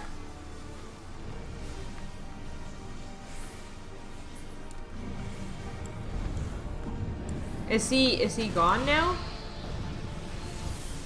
Okay, he's very much gone now. Yeah, I turned it on like mid combat. I'm not sure like how this whole thing works, like with stance. And I guess later on in the raids you kind of know like who's supposed to like have the stance on and who isn't and whatever, but like in these random groups I have no idea what people expect me to do, and sometimes it's hard. But you're always watching the aggro bars to the left so you don't accidentally out DPS the other tank. But how do I know if he wants me to take over the aggro? As in, like, he'll probably say it in the chat, but like, what if he's not saying anything in the chat? Like, is there like a rule? Are there certain spells that require you to taunt swap after that happens? Because if there are, I'm gonna have to learn those. Like in WoW, there are some taunt swapping mechanics.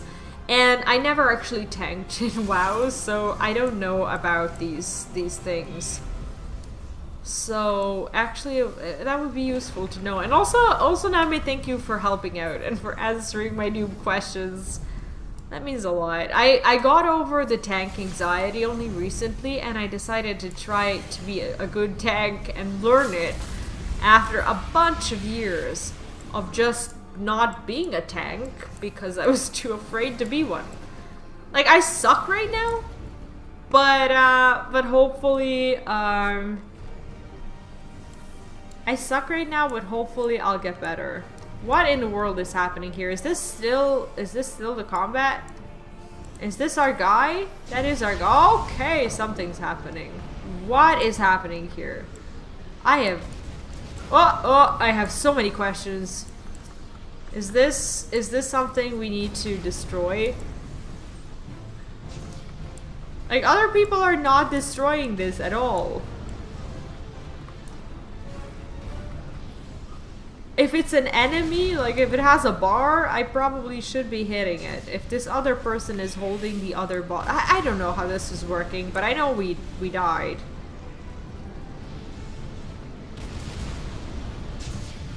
Oh, we were supposed to tank the meteors?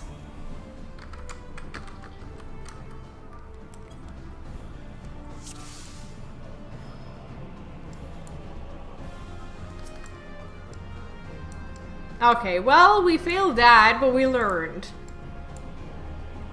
We shall do this once more.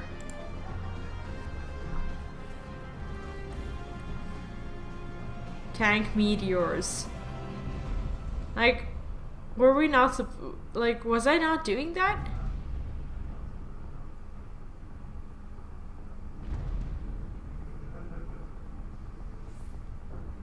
So, oh, actually he meant, like, he said tank meteors, but I think he meant, he meant soak meteors.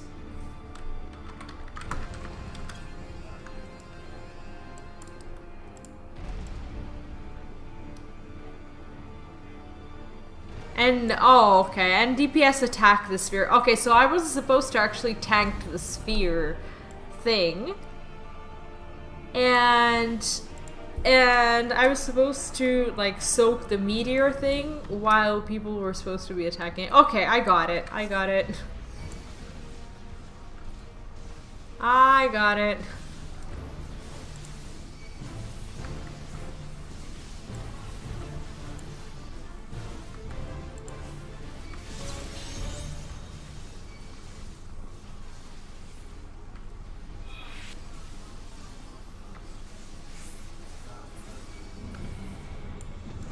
Ah! No boss. It's like, I noticed that I always, like, my groups almost always wipe the first time because there's a bunch of us just learning what we need to do, but everyone's being super patient and just being like, okay, you don't know what to do, but that's fine because we're gonna help you. And people really do help you. I'm not sure what these spheres are, but I guess we're dealing with them. People are very, very nice. Yeah, I like being the tank, but I also like knowing how to be a good tank. And I know I'm not doing my job very well, because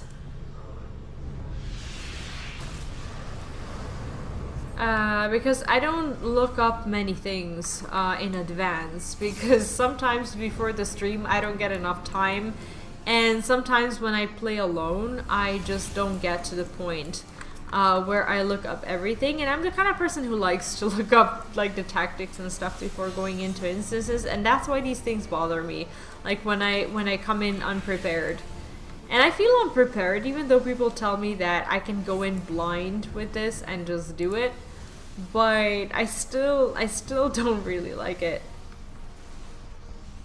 Yeah, people are like, I'm used to the, like, guide watching mentality, and I don't really have a problem with it. Not that I would expect anyone else to watch guides, because that's not, like, what the actual game is about. I do enjoy getting help and giving help inside of the game, because I feel like the games should be well suited and well adapted for people who don't want to read other stuff, who don't want to, like, be part of, like, other, I don't know, online communities or whatever. Like, it's okay to be casual enough to just want to log into a game and play it. But today, I think it's not as common.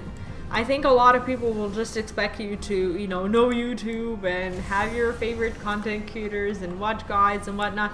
But in Final Fantasy, it's a lot less of you have to. It's more like, oh, you didn't do it.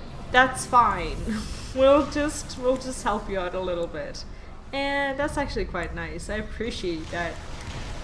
And like you guys from the chat, like you've been amazing. Like everyone's been helping me so much. Okay, is this something I'm gonna pay for? Probably. Like everyone kills these balls so fast, and I guess that's the way it's supposed to go, but so they're like super vulnerable. I'm not sure what they do with these balls. Like they run into them and they turn into these ghosts.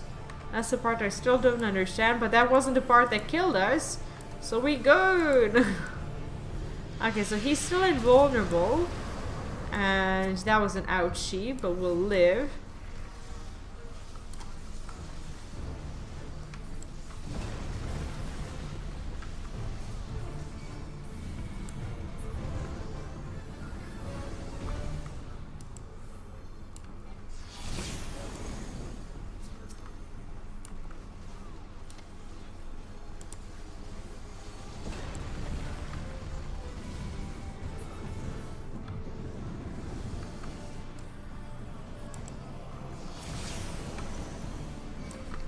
So I guess we're gonna face that horrible stage again, where we have to,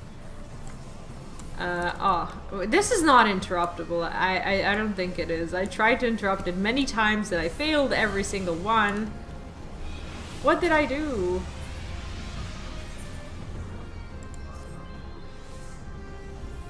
Okay, I did a whoopsie. I'm not actually sure what I did, but okay, they're gonna forgive me because I'm a noob and I don't know what I've done. Okay, so we need to... I think we need to stand in those.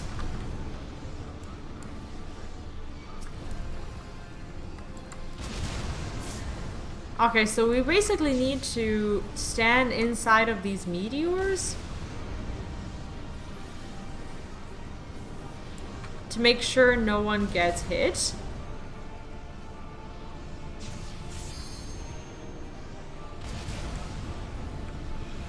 I'm not sure which one spawned first, but I think there is an order to this. Like, I don't take a bunch of damage, but I don't know if there's a reason for that. I think we made it. Yeah, he's very fast, and I never know where to be, but in my total defense, I'm here for the very first time, so I will definitely be playing the game, and I will learn, so I'm not actually too worried and bothered. We'll be okay. We'll be okay. Are we gonna be okay? I don't think so. I think we all died. That's okay. Oh god. Okay, well that was better than before. Like, we keep wiping the boss and just like making it easier.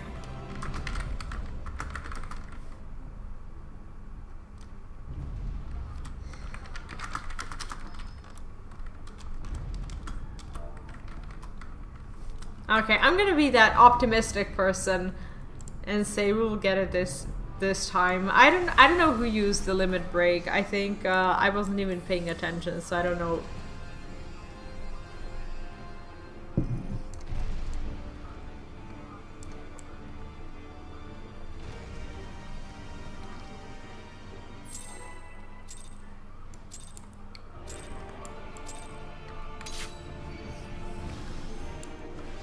Okay, well, this is kind of a little bit annoying because we've already been through this, but I guess it's okay to learn the combat and just see it a few times to just kind of figure out what you need to be doing. But yeah, overall, it was a little bit annoying. I think we just failed because we took a shit ton of damage as we needed to kill the spheres and stuff, but that was the DPS thing. At least it wasn't mine. At least I learned my little bits of things that I needed to do, at least somewhat. And there's not a lot of work for me to do here. There's spheres that people kill so quickly because the boss doesn't... The spheres don't have a lot of HP, so I'm just literally just standing there, trying not to get hit.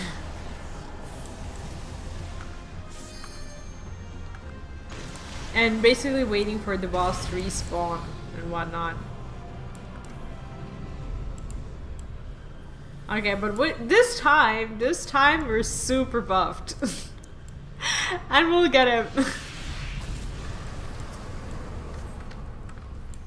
But that was immensely upsetting to see him at like 1% or something like that, and all of us just wiping. How am I supposed to ever catch this dude? He keeps running away. It reminds me of the Sylvanas encounter in the Sanctum of Domination if you raided any WoW this patch. Sylvanas is not a happy place to be on. I can't interrupt it. Interject has no effect. Okay, so Spark cannot be interrupted. I don't know why I'm still trying at this point. There is no point in trying. Literally. Feels bad, man. I could be trying to use my defensives. That's one thing. That is one thing that I could be doing. Okay, I'm gonna turn it on so I can give this guy a little break.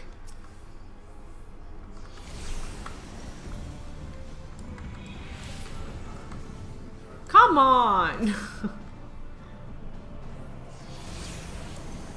Dude! Stop! Stop it! Are we to enter that thing? No, we need to not enter that thing right now. That is not our portal. That is not that stage. I'm learning, and this is what it looks like. I'll fail a couple times and this is not uncommon. Oh, okay, okay. Well, I mean, let's say I'm used to failing when I play a new game. But what I'm not used to is an awesome community. Also, hi, Terrence. I'm so bad at greeting people. They write something and I'm like, oh yeah, you know, I reply to it and all, but like acknowledging that people are actually here is one of my weakest points, and I've been trying to work on that because I don't see people a lot, and I think I forgot to do these, you know, nice things that people do. Like when you see someone you know, you say hi, how are you, you know, and I don't know, I should get back to the point where I'm actually nice to people. I know that it's not as bad as I make it out to be when I say it out loud, but I want to be more pleasant towards my community, and I mean well. Sometimes I just don't say stuff I'm supposed to. Okay, he is very far away. Again. There is nothing to help me interrupt Spark, is there?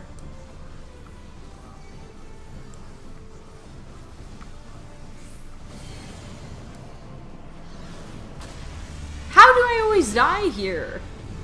They already know that they need to rest me. It's so embarrassing. Like, I'm always this person that needs these things. That's so bad. Like, they see me die and I pop up. I'm like, okay, I am alive now.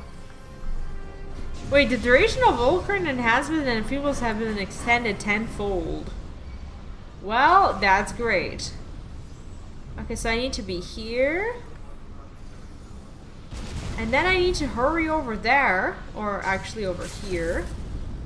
Did we kill off this one? Okay, so we get that one. Oh no! I moved before doing it. Did I die? Hope I didn't. This is getting intense.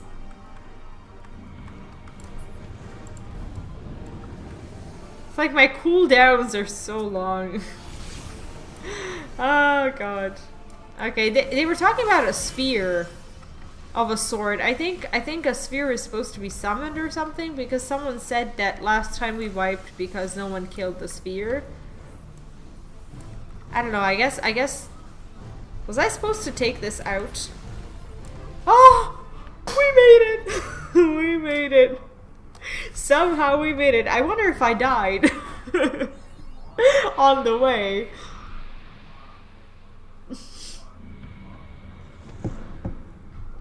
Alright. Okay, we get our girl back. That's what matters. That is absolutely what matters. GG! Exactly! Third try! No, actually it feels good to overcome something in this game.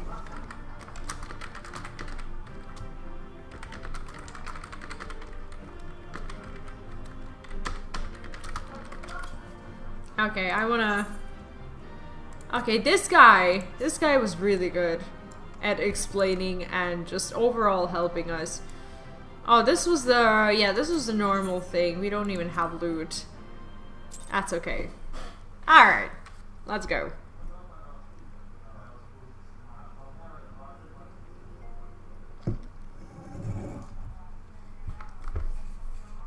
Is this raid always gonna be here? Is like the entrance always gonna be here? Thank the 12. Is she okay? Oh man.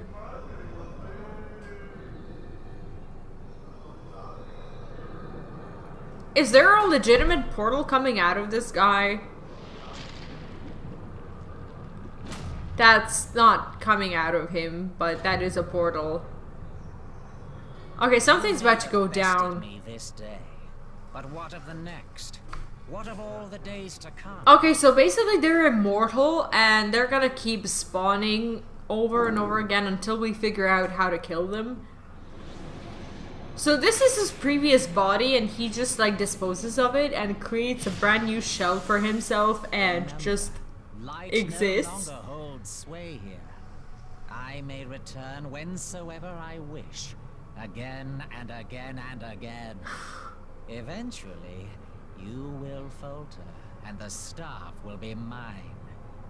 Until next time, sire. He has a super annoying voice. But what's interesting here is that they say, I may return whensoever I wish. I feel like that's a really role-play-ish way for them to tell you that there's like a hard mode and a super hard mode or whatever of this instance. At least that's the way I see it. I don't know if that was intended, but... Why is she stepping away from that shit? You're supposed to grab it and do something with it. Do it! Kill him! There will be no next time. This is the end. She's waving at him with a rock. It's like a piece of rock that is supposed to do something. It will do something, or maybe it won't, but oh. Oh, that doesn't look like it's going according to our plan. What trick Or maybe it is. Like, I never know when we're winning in this game. I never know if this is supposed to look like this.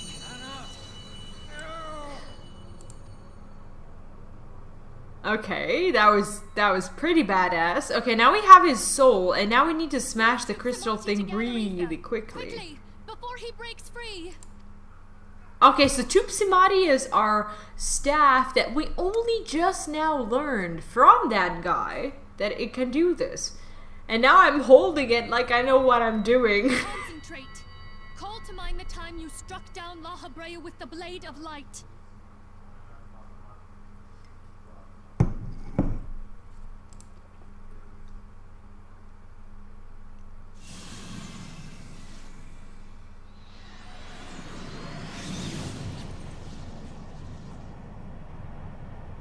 Are we actually doing this? How does it work? Is it because we lack the blessing of light? Oh, she doesn't have the echo either. So basically the echo abandoned all of us. The crystal is just dead. I don't understand anything. So much ether. And it still isn't enough. Fools! No mortal prison can contain me. I shall make you pay for your insolence. He's speaking to us from his little bubble. That's actually scary and hilarious at the same time. Oh my god, we're gonna die here. Oh, that's no good. Mother Heidelin, hearken to our plea. Lend us your divine light. She just doesn't care about us Why anymore. can you not hear us? Do our words no longer reach you? Like, we've never prayed like this. We've never said anything out loud to summon her. That's not how she... A bit more ether. And how does she know we need more? Like, that's the thing. She said that we have so much. Whatever is she doing? I feel like she's about to do something dangerous. Moonbreeder, what are you doing? Master Louis, I understand now the choice you made. In death, there is life. Farewell, Urianger. You daft old coot. What? Is she sacrificing herself for us?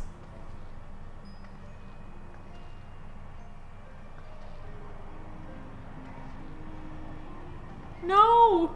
Moonbreeder! No, don't do it! You mustn't! No! Leave it alone. We'll get him another day.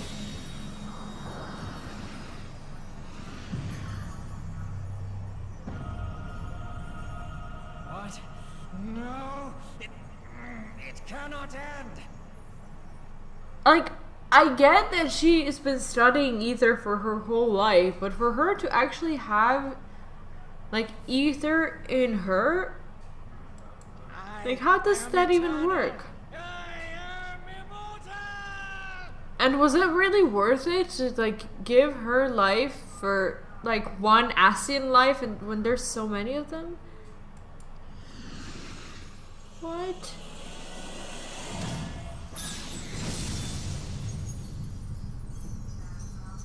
Like, I'm glad about this dumbass. Like, he doesn't deserve to live. He wrecked everything.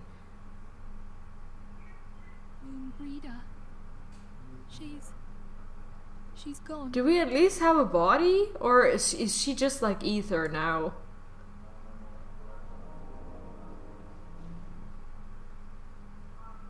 Could she not have, like, thrown her staff into the thing? Like, her staff must be full of ether, right? Or is it just not? Like, there must have been another Did way. it, my friend? The Asian is dead. That's so sad. That is so sad. She was cool. I thought her and Urianger were gonna have little This tattooed dance babies is a legacy of Moonbreeder's toils and sacrifice. who wear, like, strange clothes and wave their little axes and, like, know stuff about ether and speak in a strange way. I thought that was their destiny. I shall hold on to it for safekeeping. Oh, like, you kept the previous staff. That's some safekeeping. That was so upsetting. Are you alright? Oh, now we need to tell them that our friend is dead. Oh, this is the worst. This is the worst. No. No, I don't want to click. No. We were surveying northern Tanalan when we received the distress call. Okay, these are, like, I hate these moments when you have a room full of a bunch of, like, clueless friends and you're about to share something horrible with them and they still have their faces of not knowing what you're about to tell them, and you know, and you're just like Returned as swiftly as we were able. Name, thank you for dropping by, and thanks for sharing the heartbreak with me. This was actually... this is actually so bad, but yeah, you probably... I assume you played through this, so yeah. Sorry for yet another heartbreak. Even though you had your fair share of heartbreaks. Enjoy your day or your evening, and I'm definitely enjoying the game. It hurts, like the game actually hurts you, but you like it. I don't know, like it's weird. It seems you have everything in hand, however. Oh my god, they have these faces of not knowing still. What happened here? Where is Moonbreeder?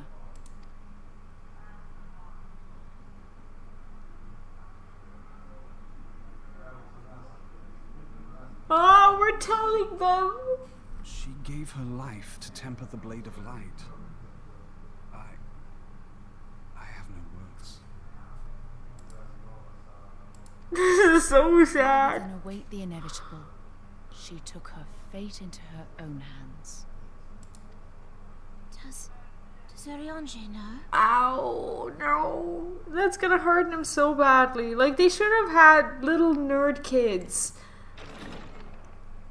And could have lived in Ul'dah happily ever after, and now we need to tell him too. Oh my god. There is something I must tell you. Like, when you start a sentence with this, like, he already knows. Damn it. I heard all, my lady. And he wasn't even in the room. He was just, like, in front of the room. Sinketh, taking her leave of the hills. Yet her passing heraldeth the coming of a new day. Moonbreeder hath fulfilled her destiny, hath she not? Damn it. Like, how is he so calm about this? He liked her. Long ago, far across the seas in the Charlayan motherland, Moonbreeder and I did study under the sage tutelage of Master Louis Soir. Full oft did he impress upon us that knowledge existeth to serve the greater good. This sentiment, however, was contrary to the nation's policy of neutrality, which censured intercedence in the affairs of foreign lands. That was sad. Vehement opposition, he founded the Circle of Knowing, and journeyed hither to the heart of Eorzea. Through his noble sacrifice, as the realm spared its doom. Yet this great soul, whom all should rightly have honored, was branded a pariah in his own land. His peers did accuse him of forsaking his duty as a man of learning, and of meddling in the course of history. That sucks. He left Charlayan behind. Master Louis Soir gave no word to signal his intent to Moonbreeder. Close as they were, as master and disciple, she was deeply wounded by the sudden exclusion from his confidence. Oh my god, everyone has this face of like, I'm about to cry, but I'm still listening to the story. Above all, however, she was confused. Try as she might, she could ill comprehend her master's motive. The slanders that were heaped upon him after his passing served only to inflame the turmoil within her. It's so hard to live in the dark. Not what to believe. Torn as she was twixt the man whom she revered and the man who forsook her and his duty both. The Louis Soir I knew would never forsake his duty, much less one of his own. So he probably did a similar thing to what This she I did. know full well, my lady. 'Twas not for want of love that Master Louis Soir hid his intent. He but desired that Moonbreeder discover her own path, free of the shadow of his influence. That's very noble, actually. Long did I contemplate revealing the truth to her, and long did I hold my peace.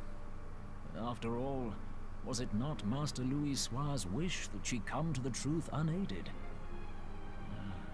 I told myself it was, and resolved to let her suffer. Like, all of this rolled over his back. That is so unfair. Poor guy. Knowingly did I deny my friend the comfort she craved. And now she hath gone to her rest, doubt still in her heart. That's terrible. That's actually so sad.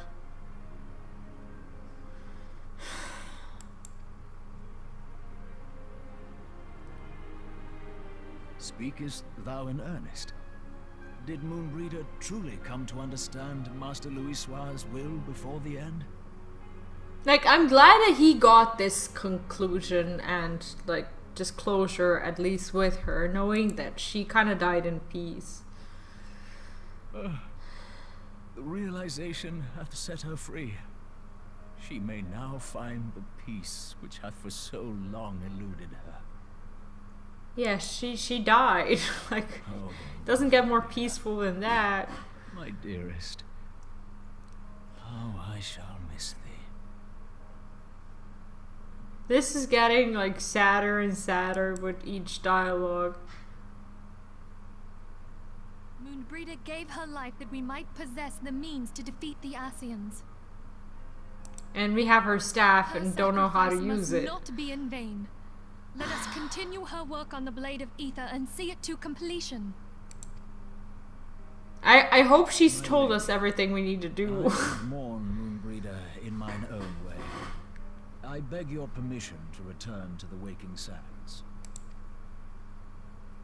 Of course, my friend. Take all the time you require. We shall be here should you have need of us. It's like, okay, well, this is the thing. It's weird, like, how in the middle of this action and everything, like, they mourn, but they mourn on the way of, like, doing something else. And it's very hard, like, when you have a mission to save the world, to just, like, take a day or a week or whatever to grieve.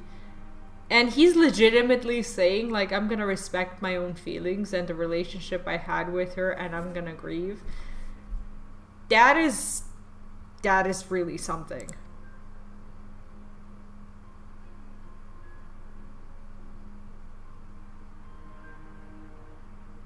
Like, I can totally respect that.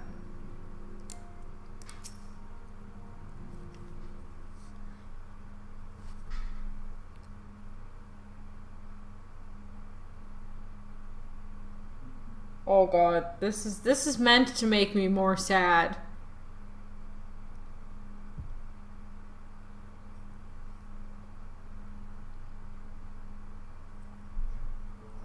Never have I seen a Rianche so utterly defeated. No one should be made to suffer such grief.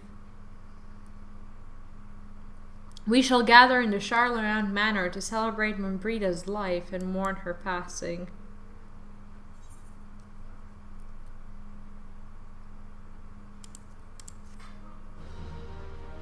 Ah.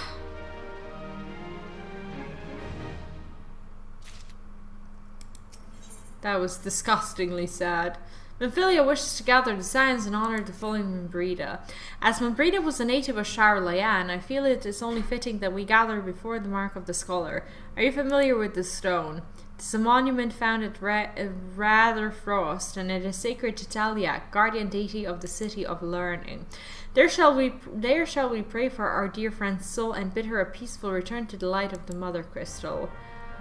It's kind of ironic that we say, like, she's gonna return to the Mother Crystal when the Mother Crystal is, like, well, not really there, you know? Okay, let me see something. Okay, this is, like, what we're looking at. Okay, so this is Mordona. Okay, so there's nothing closer here. We can't actually port ourselves. Okay, well, that's not far away. We can fly there. Ah, sadness, sadness everywhere. Everywhere along the way. Jesus.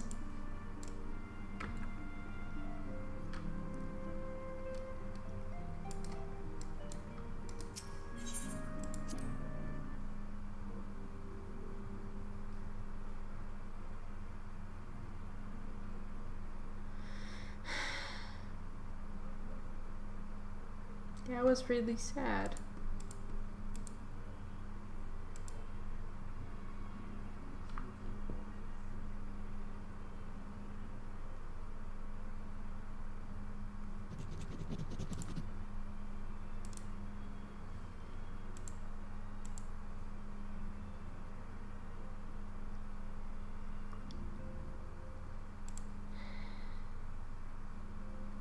know what to say. That really kind of hit me. I didn't expect that she was gonna die. And like every time I'm doing like a final patch or a final quest or a final expansion of any game, I'm always like, who are you gonna take away from me? Because okay, sometimes it's death, and I guess death is one of the okay, well, let's say more predictable ways to end someone's story. But sometimes I guess they kind of freeze a character in time, or they do something to it, meaning that they might still come back in some way, shape, or form. But you still get to kind of say goodbye to them in that moment, and that is sometimes very hurtful. I mean, at least this Ether place, it really, like, let me see it. Okay, it really does look like it could be her home. Like, I actually think she'd be happy with the fact that we're honoring her here. All of these people, like everyone who you see here, they're all heartbroken right now. So many heartbreaks in Final Fantasy. And everyone has to go through this one, and probably many others. That I can't say I can't wait for them to happen. I can't wait to see the story, but like some things are just like, ugh, you know, they hurt. Damn it.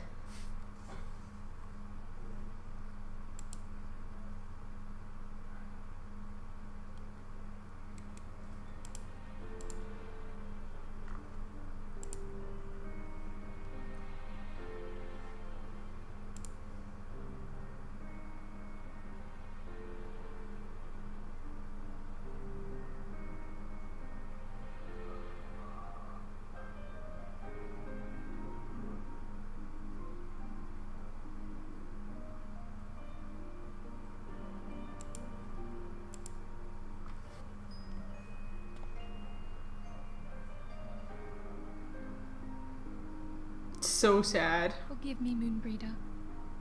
Had I been quicker or wiser. But I was not. And you paid the price. Like, what could she have done? She hasn't really kind of said. She hasn't really said anything. She hasn't really said anything or did anything ever in the past that like prevented these sudden things. You would not suffer us to wallow in our sorrow, would you? You would tell us to pick ourselves up and get on with it. Yeah, she probably would. That's the worst thing. And so we shall. We shall defend this realm and her people to the last.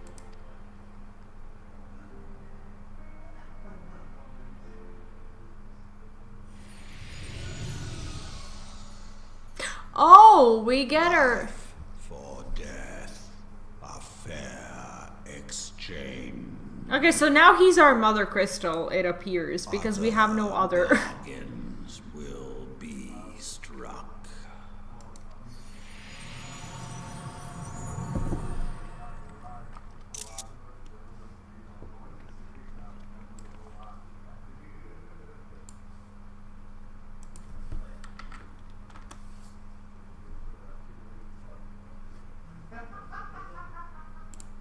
What's happening to my game? Okay, here we go. Okay, so I think we can go back. Yeah, we should go back to the stones, and I'm pretty sure actually this is the last quest of the 2.5. And I'm just looking at the, like, without trying to spoil it for myself, I'm looking at the 255 quest list, and I don't think it's gonna be done in one day. But I'm gonna try to finish it like in the next like day or two-ish. And I will try to also stream it tomorrow. But it all depends on what my son's plans are. Because if he doesn't want to go to bed, if he chooses not to, then we're gonna have a problem. But if he actually turns out to be a good boy and goes to sleep at around like 8 or 9 p.m. or something like that, I will stream. Like, I wonder if I should schedule it, in like in advance, maybe not, but like if I just kind of show up, I think people will feel like I didn't announce it, and they might feel like they, I don't know, missed out on it without really knowing that it's gonna happen, which also sucks. So I'm gonna try to announce it. We'll see what the plans are. My husband is leaving at 5 for the hospital, and we'll see what happens until then. Though we have said our farewells, the pall of sadness has diminished but little. Forgive me, an anti-sentence. 'Tis my job to be the pillar of strength for all the others to lean upon. Well, okay, at least she's doing that job very well. She is keeping this little community together. Yet I also believe the grief we feel now is precious in its own way and not to be lightly swept aside. Do you not agree? I do.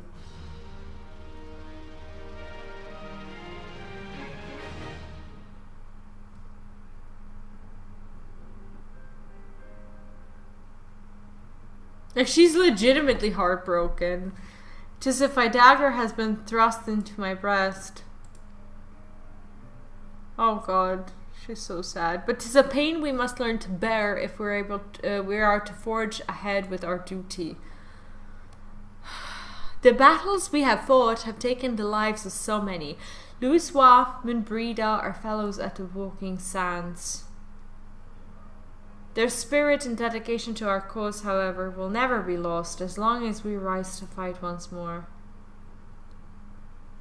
I hardly need remind you of this, of course. 'Tis for my own benefit that I repeat these words, a reaffirmation of mine of own chosen path.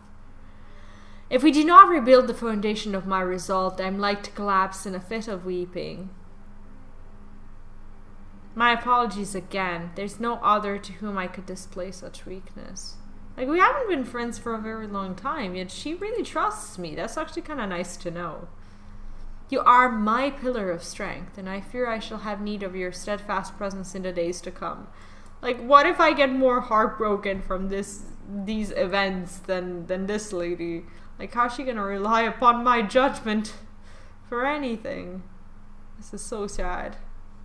Victory won, a comrade lost. To honor the fallen, the living forge ever on towards the light of a new day.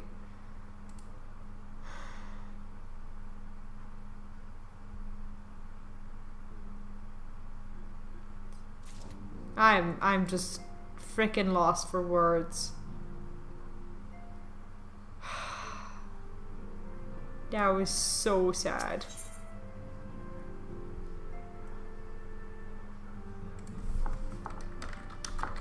Let me see something. I want to see where I'm at quest-wise, and if this is actually a 2.5 quest. Because I want to start the full story tomorrow or whenever I do it. I don't want to start the quest.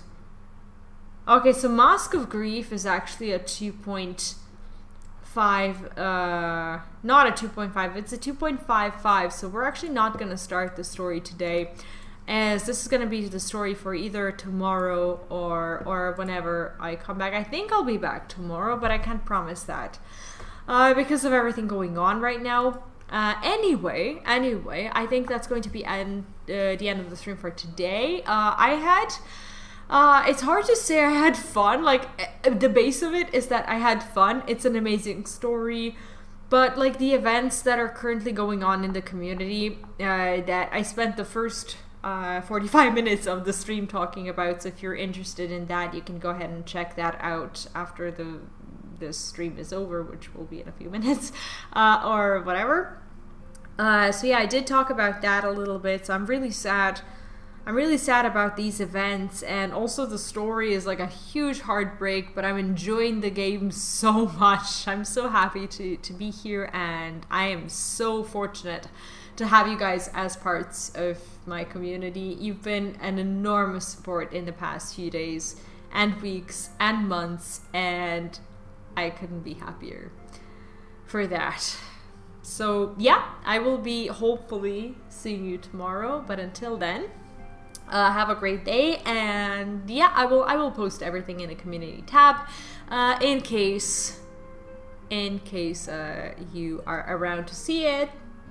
So yeah, that's it for today. Good luck, have fun, whatever you're doing, and bye bye.